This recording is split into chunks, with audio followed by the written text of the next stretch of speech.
ಆಕಾಶವಾಣಿ ಮೈಸೂರು.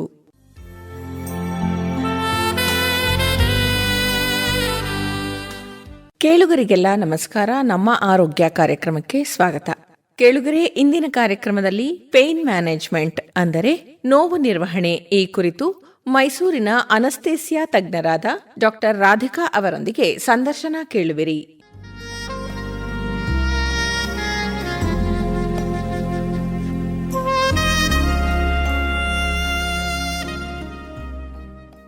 ಪ್ರೀತಿಯ ಕೇಳುಗರಿಗೆಲ್ಲ ನಮ್ಮ ಆರೋಗ್ಯ ಕಾರ್ಯಕ್ರಮದ ಇಂದಿನ ಸಂಚಿಕೆಗೆ ಸ್ವಾಗತ. ಕೇಳುಗರೆ, ನೋವು ಅಥವಾ ಪೇಯ್ನ್ ತಾಂತ್ರಿಕವಾಗಿ an unpleasant sensory and emotional experience with actual or potential tissue damage ಅಂತ ಹೇಳಲಾಗುತ್ತೆ. ನೋವು ದೈಹಿಕವಾಗಿರಬಹುದು, ಮಾನಸಿಕವಾಗಿರಬಹುದು ಅಥವಾ ಭಾವನಾತ್ಮಕವಾಗಿ ಕೂಡ ಇರಬಹುದು. ನೋವಿನಿಂದ ಮುಕ್ತರಾಗಿ ಇರಬೇಕು ಅನ್ನೋದು ಪ್ರತಿಯೊಂದು ಜೀವಿಯ ಒಂದು ಆಶಯವಾಗಿರುತ್ತೆ. ಹೀಗೆ ಈ ನೋವನ್ನು ನಿವಾರಿಸಿಕೊಡುವ ಒಂದು ಪ್ರತ್ಯೇಕ ಸ್ಪೆಷಾಲಿಟಿ ನಮ್ಮ ಇಂದಿನ ಮಾಡರ್ನ್ ಮೆಡಿಕಲ್ ಪ್ರಾಕ್ಟೀಸ್ನಲ್ಲಿ ಇರೋ ವಿಚಾರ ಬಹಳಷ್ಟು ಜನರಿಗೆ ಬಹುಶಃ ಇನ್ನೂ ಗೊತ್ತಿರಲಿಕ್ಕಿಲ್ಲ. ಈ ದಿನ ಆ ವಿಭಾಗದ ಒಬ್ಬ ತಜ್ಞ ವೈದ್ಯರನ್ನ ನಾವು ನಮ್ಮ ನಿಲಯಕ್ಕೆ ಆಹ್ವಾನಿಸಿದ್ದೇವೆ. ಬನ್ನಿ ಸ್ವಾಗತಿಸೋಣ Farooq academy of medical education ಸಂಸ್ಥೆಯಲ್ಲಿ ಸಹ ಪ್ರಾಧ್ಯಾಪಕರಾಗಿ ಕಾರ್ಯನಿರ್ವಹಿಸುತ್ತಿರುವ ಡಾಕ್ಟರ್ ರಾಧಿಕಾ ಅವರನ್ನ. ಡಾಕ್ಟರ್ ರಾಧಿಕಾ ಅವರಿಗೆ ನಮ್ಮ ನಿಲಯಕ್ಕೆ ಹಾಗೂ ನಮ್ಮ ಆರೋಗ್ಯ ಕಾರ್ಯಕ್ರಮಕ್ಕೆ ಆದರದ ಸ್ವಾಗತ. ಮೇಡಮ್, ನಮಸ್ಕಾರ. ನಮಸ್ಕಾರ. ಹೇಳಿ ಡಾಕ್ಟರ್ ರಾಧಿಕಾ ಅವರೇ, ಮೊದಲನೇದಾಗಿ ನಿಮ್ಮ ಫೀಲ್ಡ್ ಆಫ್ ಸ್ಪೆಷಾಲಿಟಿ ಅಂದರೆ ಪೇನ್ ಮ್ಯಾನೇಜ್ಮೆಂಟ್ ಅಥವಾ ನೋವಿನ ನಿರ್ವಹಣೆ ಬಗ್ಗೆ ಒಂದು ಕಿರು ಪರಿಚಯ ಮಾಡಿಕೊಡಿ.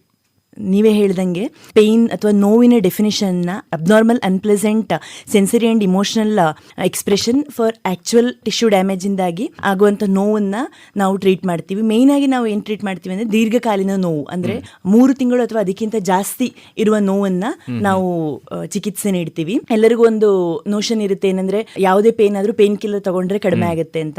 ಕೆಲವೊಂದು ಪೇನ್ಗಳು ಪೇನ್ ಕಿಲ್ಲರ್ ತಗೊಂಡ್ರೂ ಕಡಿಮೆ ಆಗದೇ ಇರುವಂತಹ ಪೇನ್ ಇರುತ್ತೆ. ಆಮೇಲೆ ಎಲ್ಲ ಪೇನ್ಗಳಿಗೂ ಸರ್ಜರಿ ಅಗತ್ಯ ಇರೋದಿಲ್ಲ. ಸೊ ಅಂತಹ ನಾನ್ ಸರ್ಜಿಕಲ್ ಅಥವಾ ಕೆಲವೊಂದು ಈವನ್ ಆಫ್ಟರ್ ಸರ್ಜರಿ ಬರುವಂತ ನೋವು ಇರಬಹುದು. ಆ ತರದ ನೋವುಗಳನ್ನ, ದೀರ್ಘಕಾಲೀನ ನೋವುಗಳನ್ನ ನಾವು ಮ್ಯಾನೇಜ್ ಮಾಡಕ್ಕೆ ಇರುವಂತಹ ಒಂದು ಸ್ಪೆಷಾಲಿಟಿನೇ ಪೇನ್ ಮೆಡಿಸಿನ್ಸ್. ಈಗ ನೋವು ಅಂದ್ರೆ ಏನು, ಯಾವಾಗ ಅದು ಗಂಭೀರವಾಗುತ್ತೆ ಮತ್ತು ಸಾಮಾನ್ಯವಾಗಿ ನೋವಿಗೆ ಕಾರಣಗಳು ಏನು ಅಂತ ನಿಮ್ಮ ಅನಿಸಿಕೆಯಲ್ಲಿ?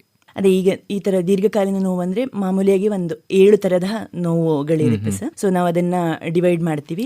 ಓರೋಫೇಶಿಯಲ್ ಅಂದ್ರೆ ಮುಖ, ಕತ್ತು ಅಥವಾ ತಲೆಯ ಭಾಗದಲ್ಲಿ ಬರುವಂತಹ ಪೇನ್, ಅಥವಾ ಇನ್ಫ್ಲಮೇಟರಿ ಪೇನ್ ಅಂತ ಇರ್ಬೋದು, ಯಾವ್ದಾದ್ರು ಉರಿ ಊತಗಳಿಂದ, ಆರ್ಥ್ರೈಟಿಸ್ ಇರ್ಬೋದು ಅಥವಾ ಟೆಂಡನ್ ಗಳ ಊತ ಬರ್ಬೋದು, ಆ ತರ ಇನ್ಫ್ಲಮೇಟರಿ ಪೇನ್ ಇರ್ಬೋದು. ಅಥವಾ ಕ್ಯಾನ್ಸರ್ ಪೇನ್, ಅಂದ್ರೆ ತುಂಬಾ ಜನಕ್ಕೆ ಕ್ಯಾನ್ಸರ್ ಇಂದ ಬಳಲ್ತಾ ಇರೋರಿಗೆ ತುಂಬಾ ಪೇನ್ ಇರುತ್ತೆ. ಎಲ್ರಿಗೂ ಹೆಂಗೆ ಅನ್ಸುತ್ತೆ ಅಂದ್ರೆ ಕ್ಯಾನ್ಸರ್ ಜೊತೆಗೆ ಪೇನ್ ಅನ್ನ ಯಾರು ಗಮನ ಕೊಡಕ್ ಹೋಗಲ್ಲ. ಎಲ್ಲರೂ ಕ್ಯಾನ್ಸರ್ ಟ್ರೀಟ್ಮೆಂಟ್, ರೇಡಿಯೇಷನ್, ಹೌದು, ಅದ್ರ ಗಮನ ಅಷ್ಟೇ ಇರುತ್ತೆ. ಅದ್ರ ಜೊತೆಗೆ ಆಗುವಂತಹ ಪೇನ್ ಬಗ್ಗೆ ಯಾರು ಗಮನ ಕೊಡಕ್ ಹೋಗಲ್ಲ. ಆ ಕ್ಯಾನ್ಸರ್ ಕಂಡೀಷನ್ ಅಲ್ಲಿ ಇರುವಂತಹ ಪೇನ್ ತುಂಬಾ ತೀವ್ರವಾದ ಪೇನ್ ಇರುತ್ತೆ. ಹೌದು ಸರ್. ಅಂದ್ರೆ ಕ್ಯಾನ್ಸರ್ ಇಂದಾಗಿ ಬರೋ ಪೇನು ಒಂದಿರುತ್ತೆ, ಕ್ಯಾನ್ಸರ್ ಸ್ಪ್ರೆಡ್ ಇಂದಾಗಿ ಬರುವಂತಹ ಪೇನ್ ಇರುತ್ತೆ, ಈವನ್ ರೇಡಿಯೋಥೆರಪಿ ಆದ್ಮೇಲೆ ಬರುವಂತಹ ಪೇನು ಅಥವಾ ಡ್ಯೂರಿಂಗ್ ರೇಡಿಯೋಥೆರಪಿ ಬರುವಂತಹ ಪೇನ್ ಇರುತ್ತೆ.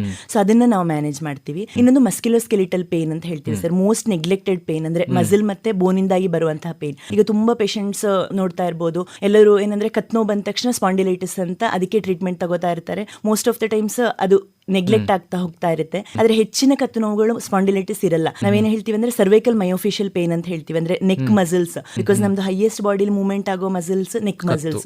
ಸೊ ಕತ್ತಿಂದು ಈಗ ಹೆಚ್ಚಾಗ್ತಿರೋಂಥ ಮೊಬೈಲ್ ಯೂಸ್ ಇಂದಾಗಿರ್ಬೋದು ಅಥವಾ ಸಿಸ್ಟಮ್ ವರ್ಕ್, ಕಂಪ್ಯೂಟರ್ ವರ್ಕ್ ಇಂದಾಗಿ, ಬೆಂಡ್ ಮಾಡೋದ್ರಿಂದಾಗಿ ಅಥವಾ ಟ್ರಾವೆಲ್ ಇಂದಾಗಿ ಆಗುವಂತಹ ಕತ್ತು ನೋವುಗಳು. ಸೊ ಅದೆಲ್ಲ ಮಯೋಫೇಶಿಯಲ್ ಅಥವಾ ಸ್ಕೆಲಿಟಲ್ ಪೇನ್, ಅದರಿಂದ ಬರುವಂತಹ ನೋವು. ಅದು ಒಂದು ಡಿಫ್ರೆಂಟ್ ಕೆಟಗರಿ ಇರುತ್ತೆ ಸರ್. ಇನ್ನೊಂದು ಪೋಸ್ಟ್ ಟ್ರಾಮ್ಯಾಟಿಕ್ ಅಥವಾ ಪೋಸ್ಟ್ ಸರ್ಜಿಕಲ್ ಪೇನ್. ಕೆಲವೊಂದ್ಸತಿ ಯಾವ್ದಾದ್ರು ಗಾಯ ಆಗಿ ಎಲ್ಲ ನೋವುಗಳು ವಿತಿನ್ 1 ವೀಕ್ ಕಡಿಮೆ ಆಗಲ್ಲ ಸರ್. ಕೆಲವೊಂದು ನೋವುಗಳು ಹಾಗೆ ಉಳಿದ್ ಬಿಡುತ್ತೆ. ಪೇಷಂಟ್ಸ್ ಏನಂದ್ರೆ ಕಡಿಮೆ ಆಗತ್ತೆ ಅಂತ ಹಂಗೆ ಅದನ್ನ ನೆಗ್ಲೆಕ್ಟ್ ಮಾಡ್ತಾ ಹೋಗ್ತಾರೆ. ಸೊ ಯೂಶಲಿ ಅದು ಕೂಡ post traumatic or post surgical pain ಕೂಡ ಕೆಲವೊಂದ್ಸತಿ ಮುಂದುವರಿತಾ ಹೋಗುತ್ತೆ. ಇನ್ನೊಂದು ವಿಸರಲ್ ಪೇನ್, ಅಂದ್ರೆ ನಮ್ಮ ಬಾಡಿ ಒಳಗಡೆ ಇರುವಂತಹ ಅಂಗಗಳಿಂದಾಗಿ ಬರುವಂತಹ pain. Most of the times ಇದು ಅಕ್ಯೂಟ್ ಪೇನ್ ಅಂತಾನೆ ಹೇಳ್ತೀವಿ, ಅಂದ್ರೆ ಬೇಗ ಗುಣ ಆಗುತ್ತೆ. ಆದ್ರೆ ಕೆಲವೊಂದು ಪೇಷಂಟ್ಸ್ ಗಳಲ್ಲಿ ಈ ನೋವುಗಳು ಕೂಡ ಕ್ರಾನಿಕ್ ಪೇನ್, ಅಂದ್ರೆ ಮೋರ್ ದೆನ್ 3 months ಉಳಿಯುವಂತಹ ಚಾನ್ಸಸ್ ಚಾನ್ಸಸ್ ಇರುತ್ತೆ. ಇನ್ನೊಂದು ತುಂಬಾ ಪೇಷಂಟ್ಸ್ ಬರೋದಂದ್ರೆ ನ್ಯೂರೋಪತಿಕ್ ಪೇನ್ ಅಥವಾ ನರಗಳ ರಿಲೇಟೆಡ್ ಪೇನ್, ಡಯಾಬಿಟಿಸ್ ಇಂದಾಗಿರ್ಬೋದು ಅಥವಾ ಡಿಸ್ಕ್ ರಿಲೇಟೆಡ್ ಇಶ್ಯೂಸ್ ಇರ್ಬೋದು ಅಥವಾ ಯಾವುದೇ ನರ್ವ್ ರಿಲೇಟೆಡ್ ಪೇನ್, ತುಂಬಾ ಪೇಷಂಟ್ಸ್ ನರಗಳಿಗೆ ಡ್ಯಾಮೇಜ್ ಆಗೋ ಒತ್ತಡದಿಂದಾಗಿ ಬರುವಂತಹ ಪೇನ್. ಸೊ ಈ ತರದ ಪೇನ್ ಗಳನ್ನೆಲ್ಲ ನಾವು ಟ್ರೀಟ್ ಮಾಡ್ತೀವಿ. ಸೊ ಒಟ್ಟಿನಲ್ಲಿ ಎಲ್ಲಾ ತರದ್ದು ಪೇನ್ ಗಳನ್ನು ಟ್ರೀಟ್ ಮಾಡ್ತೀವಿ. ಹೇಗೆ ನಾವು ಕ್ಲಾಸಿಫಿಕೇಶನ್ ಮಾಡಬಹುದು ಪೇನ್ ಅನ್ನ, ನೋವನ್ನ ಹೇಗೆ ವಿಂಗಡಿಸಬಹುದು? ಅಂದ್ರೆ ಅದೇ 2 ತರದ ಪೇನ್ ಸರ್. ಒಂದು ಅಕ್ಯೂಟ್ ಪೇನ್, ಇನ್ನೊಂದು ಕ್ರಾನಿಕ್ ಪೇನ್. ಅದೇ ಈಗ ಹೇಳಿದಂಗೆ ಅಕ್ಯೂಟ್ ಪೇನ್ ಅಂದ್ರೆ ಈಗ ಏನೋ ಒಂದು ಗಾಯ ಆಗಿದೆ, ಗಾಯ ಆಗಿದ ತಕ್ಷಣ ಒಂದು ಸ್ವಲ್ಪ ದಿನದವರೆಗೆ ಇರುವಂತಹ ಪೇನ್. ಇನ್ನೊಂದು ಕ್ರಾನಿಕ್ ಪೇನ್, ಈ ತರ 3 ತಿಂಗಳಿಗಿಂತ ಜಾಸ್ತಿ, 3 ಅಥವಾ ಅದಕ್ಕಿಂತ 3 ತಿಂಗಳಿಗಿಂತ ಜಾಸ್ತಿ ಇರುವಂತಹ ಪೇನ್, ಅದು ಕ್ರಾನಿಕ್ ಪೇನ್ ಒಂದು. ಇನ್ನೊಂದು ತರದ ವಿಂಗಡಣೆ ಅಂದ್ರೆ ನಾಸಿಸೆಪ್ಟಿವ್ ಮತ್ತೆ ನ್ಯೂರೋಪತಿಕ್ ಪೇನ್. ಸೊ ಈಗ ನಾವು ಡಿಸ್ಕಸ್ ಮಾಡಿದಂಗೆ ನಾಸಿಸೆಪ್ಟಿವ್ ಅಂದ್ರೆ ಈ ತರ ಗಾಯಗಳಿಂದಾಗಿ ಅಥವಾ ಇನ್ಫ್ಲಮೇಷನ್ ಇಂದಾಗಿ ಆಗುವಂತಹ ಪೇನ್ ಒಂದು. ಇನ್ನೊಂದು ನ್ಯೂರೋಪತಿಕ್ ಪೇನ್, ನರಗಳಿಂದಾಗಿ ಬರುವಂತಹ ಪೇನ್. ಸೊ ಇದು 2 ತರದ ಪೇನ್ಗಳನ್ನ ಡಿವೈಡ್ ಮಾಡಿ. ಓಕೆ, ಒಂದು ವ್ಯಕ್ತಿಗೆ ನೋವು ಅಂತ ಹೇಳಿದಾಗ ನಾವು ಅದನ್ನ ಹೇಗೆ, ಆ ನೋವಿನ ತೀವ್ರತೆಯನ್ನ ಹೇಗೆ ನಾವು ಅಸೆಸ್ ಮಾಡಬಹುದು, ಹೇಗೆ ಅಳತೆ ಮಾಡಬಹುದು? ನಾವು ಒಂದು ಮೋಸ್ಟ್ ಇಂಪಾರ್ಟೆಂಟ್ ಅಂದ್ರೆ ಹಿಸ್ಟ್ರಿಯಿಂದಾಗಿ ಸರ್. ಅಂದ್ರೆ ನಾವು ಎಲ್ಲರಿಗೂ ಹೆಂಗಿರುತ್ತೆ ಅಂತ, ಹೇಗಾಯ್ತು ಅಂತ ಎಲ್ಲರಿಗೂ ಹೆಂಗಿರುತ್ತೆ ಅಂತಂದ್ರೆ ಪೇನ್ ಮೆಡಿಸಿನ್ ಅಂದ ತಕ್ಷಣ ಟ್ಯಾಬ್ಲೆಟ್ಸ್ ಕೊಡ್ತಾರೆ, ಆ ತರ ಇರುತ್ತೆ. ಬಟ್ ನಮ್ದ್ರಲ್ಲಿ ಟ್ಯಾಬ್ಲೆಟ್ಸ್ ಮೇನ್ ಅಂದ್ರೆ ನಾವು ಟ್ರೀಟ್ಮೆಂಟ್ ಮೇನ್ ಆಪ್ಷನ್ ಟ್ಯಾಬ್ಲೆಟ್ಸ್ ಅಲ್ಲ ಸರ್. ಮೇನ್ ಆಗಿ ನಮ್ದು ಏನಂದ್ರೆ ಹೇಗೆ ಬಂತು, ಪೇನ್ ಜನರೇಟರ್ಸ್ ಅಂತ ನಾವು ಫಸ್ಟ್ ಕಂಡು ಹಿಡಿತೀವಿ. ಅಂದ್ರೆ ಎಲ್ಲಿಂದಾಗಿ ಪೇನ್ ಬಂತು, ಮೂಲ ಎಲ್ಲಿ ಅಂತ. ಸೊ ನಮ್ಗೆ ಈಗ ಅದೇ ಬ್ಯಾಕ್ ಪೇನ್ ಅಂದ ತಕ್ಷಣ ಎಲ್ಲ ಬ್ಯಾಕ್ ಪೇನ್ಗಳು ಸಯಾಟಿಕ್ ಅಥವಾ ಡಿಸ್ಕ್ ರಿಲೇಟೆಡ್ ಪೇನ್ಗಳು ಇರಲ್ಲ. ಎಷ್ಟೊಂದ್ ಸರ್ತಿ ಕೆಲವೊಂದು ಮಸಲ್ ಡ್ಯಾಮೇಜ್ ಆಗಿರ್ಬೋದು. ಈಗ ಬಟಕ್ ಪೇನ್, ಪೈರಿಫಾರ್ಮಿ ಸಿಂಡ್ರೋಮ್ ಅಂತ ಇರುತ್ತೆ, ಅಥವಾ ಸೈಕ್ರೋಐಲಿಯಾಕ್ ಜಾಯಿಂಟ್ ಅಂತ ಇರುತ್ತೆ. ಸೊ ಅದರಿಂದ ಬರುವಂತಹ ಪೇನ್ಗಳಿರ್ಬೋದು. ಅಥವಾ ಎಷ್ಟೊಂದ್ ಸತಿ ಟೇಲ್ ಬೋನ್ ಪೇನ್, ಅದು ಕೂಡ ಸಯಾಟಿಕ್ ಅಂತ ಟ್ರೀಟ್ಮೆಂಟ್ ತಗೊಳ್ತಾ ಇರ್ತಾರೆ ಪೇಷಂಟ್ಸ್. ಸೊ ಅದನ್ನ ನಾವು ಪೇನ್ ಅನ್ನ ಕಂಡು ಹಿಡಿಯೋದು ನಮ್ದು ಮೂಲ ಉದ್ದೇಶ. ಸೊ ಅದಕ್ಕೆ ನಾವು ಹಿಸ್ಟ್ರಿ ಟೇಕಿಂಗ್ ಅಂದ್ರೆ ಪೇಷಂಟ್ಗೆ ಹೇಗೆ ಶುರುವಾಯಿತು, ವಿವರವಾಗಿ ಯಾವಾಗ ಶುರುವಾಯಿತು, ಯಾವ ತರ ಶುರುವಾಯಿತು. ಸೊ ಅದು ಮೋಸ್ಟ್ ಇಂಪಾರ್ಟೆಂಟ್. ಅದರಿಂದಾಗಿ ನಾವು ಫಸ್ಟ್ ಅಸೆಸ್ಮೆಂಟ್ ಮಾಡ್ತೀವಿ ಪೇನ್ ನ ಎಷ್ಟು ಇದೆ ಅಂತ. ಆಮೇಲೆ ಕೆಲವೊಂದು ಸ್ಕೋರಿಂಗ್ ಗಳನ್ನ ಇಟ್ಕೊಂಡಿರ್ತೀವಿ ಸರ್. ನ್ಯೂಮರಿಕಲ್ ರೇಟಿಂಗ್ ಸ್ಕೇಲ್ ಅಂತ ಹೇಳ್ತೀವಿ. ಅಂದ್ರೆ ಜನಕ್ಕೆ ಎಕ್ಸ್ಪ್ಲೇನ್ ಮಾಡ್ಬೇಕಾದ್ರೆ, ಸೊ 0ದಿಂದ 10 ಸ್ಕೋರ್ ಇರುತ್ತೆ. ಸೊ 0 to 3 ಅಂದ್ರೆ ಸ್ವಲ್ಪ ನೋವು, ಅಂದ್ರೆ ಯಾವಾಗ್ಲೂ ಬರ್ತಾ ಇರುತ್ತೆ, ಅಷ್ಟೊಂದು ಸೀರಿಯಸ್ ಆಗಿಲ್ಲ ಅಂತ. ಸೊ 3 to 5 ಅಂದ್ರೆ ಜಾಸ್ತಿ ನೋವು, ಅದರಿಂದ ಅವ್ರಿಗೆ ದೈನಂದಿನ ಕೆಲಸ ಮಾಡಕ್ಕೆ ಇನ್ನು ಸ್ವಲ್ಪ ಜಾಸ್ತಿ ತೊಂದರೆ ಆಗ್ತಾ ಇದೆ. 5 ಮತ್ತೆ ಅಬೋ ಅಂದ್ರೆ 5 to 7 ಅಂದ್ರೆ ಕಂಟಿನ್ಯೂಸ್ ಪೇನ್ ಇದ್ದೇ ಇರುತ್ತೆ, ಏನೇ ಮಾಡಕ್ಕೂ ಅದರಿಂದ ತೊಂದರೆ ಆಗ್ತಾ ಇದೆ ಅಂತ. 7 and ಅಬೋ ಅಂದ್ರೆ ಸಿವಿಯರ್ ಪೇನ್, ಅಂದ್ರೆ ಹೈಯೆಸ್ಟ್ ಪೇನ್, ಅವ್ರಿಗೆ ಅದನ್ನ ತಡಿಯಕ್ಕೆ ಆಗ್ತಾ ಇಲ್ಲ, ಅವ್ರಿಗೆ ಯಾವುದೇ ಆಕ್ಟಿವಿಟೀಸ್ ಮಾಡಕ್ಕಾಗಲ್ಲ ಅಂತ. ಸೊ ನಾವು ಎಕ್ಸ್ಪ್ಲೇನ್ ಮಾಡುವಾಗ ಪೇಷಂಟ್ಸ್ ಈಗ ಅರ್ಥ ಆಗದಿದ್ದವ್ರಿಗೆ ಏನಂದ್ರೆ ₹1 ಎಷ್ಟು ಭಾಗ ಪೇನ್ ಇದೆ, 50 ಪೈಸೆ ಪೇನ್ ಇದೆಯಾ ಅಥವಾ 3/4 ಭಾಗ ಪೇನ್ ಇದೆಯಾ, ಆತರ ಎಕ್ಸ್ಪ್ಲೇನ್ ಮಾಡ್ತೀವಿ. ಅಥವಾ 16 ಆಣೆ ಎಷ್ಟು ನೋವಿದೆ, ಅರ್ಧ ಭಾಗ ನೋವಿದೆ, ಅರ್ಥ ಆಗೋ ತರ ಎಕ್ಸ್ಪ್ಲೇನ್ ಮಾಡ್ತೀವಿ ಸರ್. ಇನ್ನೊಂದೇನಂದ್ರೆ ಸ್ಕೋರಿಂಗ್ ಅಲ್ಲಿ ಹೇಳಕ್ ಆಗದಿದ್ದವರಿಗೆ ನಾವು ಕೆಲವೊಂದು ಫೇಸ್ ಗಳನ್ನ ತೋರಿಸ್ತೀವಿ. ಅಂದ್ರೆ ಈಗ ಮಕ್ಕಳಲ್ಲಿ ಚಿತ್ರಗಳ ಮೂಲಕ ತೋರಿಸ್ತೀವಿ ಯಾವ ತರ ನೋವಿದೆ ನಿಮ್ಗೆ, ಎಷ್ಟು ಸ್ಕೋರ್ ಅಲ್ಲಿ ನೋವಿದೆ. ಅಥವಾ ಕೆಲವೊಂದು ಕಲರ್ಸ್ ಕೋಡಿಂಗ್ ಸ್ಕೇಲ್ ಗಳನ್ನ ತೋರಿಸ್ತೀವಿ. ಅಂದ್ರೆ ಈಗ ಗ್ರೀನ್ ಇದ್ರೆ ಸ್ವಲ್ಪ ನೋವಿದೆ, ರೆಡ್ ಇದ್ರೆ ಜಾಸ್ತಿ ಆಗ್ತಾ ಇದೆ ನೋವು. ಸೊ ಆ ತರ ಸ್ಕೋರಿಂಗ್ ಮೂಲಕ ಅಸೆಸ್ ಮಾಡ್ತೀವಿ ಸರ್. ಅದು ಮೇನ್ ಆಗಿ ನಾವು ಅಸೆಸ್ಮೆಂಟ್ ಮಾಡ್ತೀವಿ ನೋವನ್ನ ಯಾವ ಗ್ರೇಡ್ ಅಲ್ಲಿ ಇದೆ ಅಂತ. ಈಗ ಸಾಮಾನ್ಯವಾಗಿ ನೋವು ಅಂತ ಬಂದ ತಕ್ಷಣ ಯಾರೇ ಆಗ್ಲಿ ಇಮಿಡಿಯೇಟ್ ಆಗಿ ನಮಗೆ ಯಾವ ಡಾಕ್ಟರ್ಸ್ ಲಭ್ಯ ಇರ್ತಾರೆ?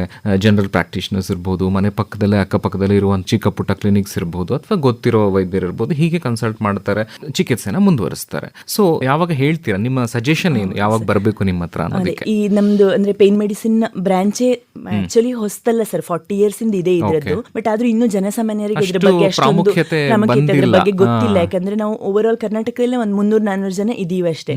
ಸೊ ಮೈಸೂರಿನ ಒಂದು 4-5 ಜನ ಇದೀವಿ. ಸೊ ಅದರಿಂದ ಎಲ್ಲರಿಗೂ ಅದು ಜನರಿಗೆ ಗೊತ್ತಿಲ್ಲ. ಅದಕ್ಕೆ ನಾವು ಹೆಚ್ಚಾಗಿ ಈ ತರ ಅವೇರ್ನೆಸ್ ಪ್ರೋಗ್ರಾಮ್ಗಳನ್ನ ಮಾಡ್ತೀವಿ. ಸೊ ಮೇನ್ ಆಗಿ ಯಾವಾಗ ಅಂತಂದ್ರೆ, ಒಂದು ಎಲ್ಲಾ ಟೈಮಲ್ಲೂ ನೋವು ಇದ್ದೇ ಇದೆ, continuous pain, background pain ಇದ್ದೇ ಇದೆ ಅಂತ ಆದ್ರೆ. ಇನ್ನೊಂದು ನೋವಿಂದಾಗಿ ಅವ್ರಿಗೆ ನಿದ್ದೆ ಮಾಡಕ್ ಆಗ್ತಾ ಇಲ್ಲ, ನಿದ್ದೆಯಿಂದ ಎದ್ದೇಳ್ಸೋ ತರದ ಪೇನ್ ಬರ್ತಾ ಇದೆ, ಅಥವಾ ಅರ್ಲಿ ಮಾರ್ನಿಂಗ್ ಬೆಳಿಗ್ಗೆ ಎದ್ದಾಗಿಂದನೇ ನೋವು ಇದೆ.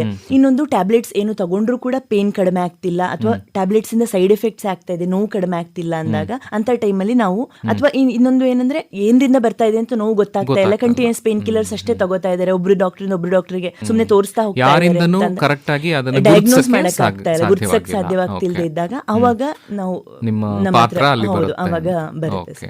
ಈಗ ಚಿಕಿತ್ಸೆ ವಿಷಯದಲ್ಲಿ ಹೇಳೋದಾದ್ರೆ, ಮಾತ್ರೆಗಳು ಅಥವಾ ಔಷಧಿಗಳು, ಫಾರ್ಮಕಾಲಜಿಕಲ್ ಏಜೆಂಟ್ಸ್ ನ ಬಿಟ್ಟು ಬೇರೆ ಯಾವ ರೀತಿಯಾದ ಚಿಕಿತ್ಸೆಗಳ ಬಗ್ಗೆ ಹೆಚ್ಚಿನ ಗಮನ ನಿಮ್ಮ ದೃಷ್ಟಿಯಲ್ಲಿ ನೋವು ನಿವಾರಣೆಗಾಗಿ? ಫಸ್ಟ್ ನಾವು ಫಾರ್ಮಕಾಲಜಿಕಲ್ ಟ್ರೀಟ್ಮೆಂಟ್ ಇಂದನೇ ಸ್ಟಾರ್ಟ್ ಮಾಡ್ತೀವಿ ಸರ್. ಅಂದ್ರೆ correct diagnosis and correct medications. ಇನ್ನೊಂದು ಮಲ್ಟಿ ಡಿಸಿಪ್ಲಿನರಿ ಅಪ್ರೋಚ್, ಅಂದ್ರೆ ಎಲ್ಲರೂ ಇನ್ವಾಲ್ವ್ ಮಾಡ್ತೀವಿ. ಮೇನ್ ಆಗಿ ಏನಾಗಿರುತ್ತೆ ಅಂದ್ರೆ, ತುಂಬಾ ಸತಿ ಮಸಲ್ ಪೇನ್ಗಳು ಇರುತ್ತೆ, ಸೊ ಅದಕ್ಕೆ ಫಿಸಿಯೋಥೆರಪಿ ಬೇಕಾಗುತ್ತೆ. ಸೊ ನಾವು ಫಿಸಿಯೋಥೆರಪಿಸ್ಟ್ ಇನ್ವಾಲ್ವ್ ಮಾಡ್ತೀವಿ. ಪೇಷಂಟ್ಸಿಗೂ ಅಷ್ಟೇ, ಅವರಿಗೂ ಡೈಲಿ ರೆಗ್ಯುಲರ್ ಸ್ಟ್ರೆಚಸ್ ಹೇಳ್ಕೊಡ್ತೀವಿ. ಸೊ ಇನ್ನೊಂದು ಏನಂದ್ರೆ ನಮ್ಮಲ್ಲಿ ರೀಜನರೇಟಿವ್ ಥೆರಪಿ ಅಂತ ಮಾಡ್ತೀವಿ ಸರ್. ಅಂದ್ರೆ ಮೇನ್ಲಿ ಈಗ ಮಂಡಿ ನೋವು ಇರ್ಬೋದು, ಈಗ ಆಸ್ಟಿಯೋಆರ್ಥರೈಟಿಸ್ ಎಲ್ಲರೂ ಏನಂದ್ರೆ ಮಂಡಿ ಸವೆತ ಅಂತ ಅದಕ್ಕೆ ಲೈಫ್ ಲಾಂಗ್ ಇರಲೇಬೇಕು ಅಂತ ಟ್ರೀಟ್ಮೆಂಟ್ ತಗೊಳ್ತಾನೆ ಇರ್ತಾರೆ. ಬಟ್ ಅದರಲ್ಲಿ ಗ್ರೇಡ್ಸ್ ಇರುತ್ತೆ. ಫಸ್ಟ್ 1, 2, 3 ಗ್ರೇಡ್ ಜೊತೆಗೂ ಕೂಡ ನಮ್ದು ರೀಜನರೇಟಿವ್ ಮೆಡಿಸಿನ್ ಅಂದ್ರೆ ನಾವು ಸಿಂಪಲ್ ಇದರಲ್ಲಿ ಪ್ಲಾಸ್ಮಾ ಥೆರಪಿ ಅಂತ ಹೇಳ್ತೀವಿ. ನಮ್ದೇ ಬ್ಲಡ್ ಇಂದ ತಗೊಂಡು ಅದರಿಂದ ಪ್ಲೇಟ್ಲೆಟ್ ತಗೊಂಡು ಅದನ್ನ ಇಂಜೆಕ್ಟ್ ಮಾಡಬಹುದು. ಸೊ ಅದರಿಂದ ರೀಜನರೇಷನ್ ಅಂದ್ರೆ ಕಾರ್ಟಿಲೇಜ್ ಡ್ಯಾಮೇಜ್, ಫರ್ದರ್ ಡ್ಯಾಮೇಜ್, ಮರುತ್ಪತ್ತಿ ಆಗುತ್ತೆ. ಅದ್ರ ಜೊತೆಗೆ ಫರ್ದರ್ ಡ್ಯಾಮೇಜ್ ಆಗೋದು ಅವಾಯ್ಡ್ ಆಗುತ್ತೆ.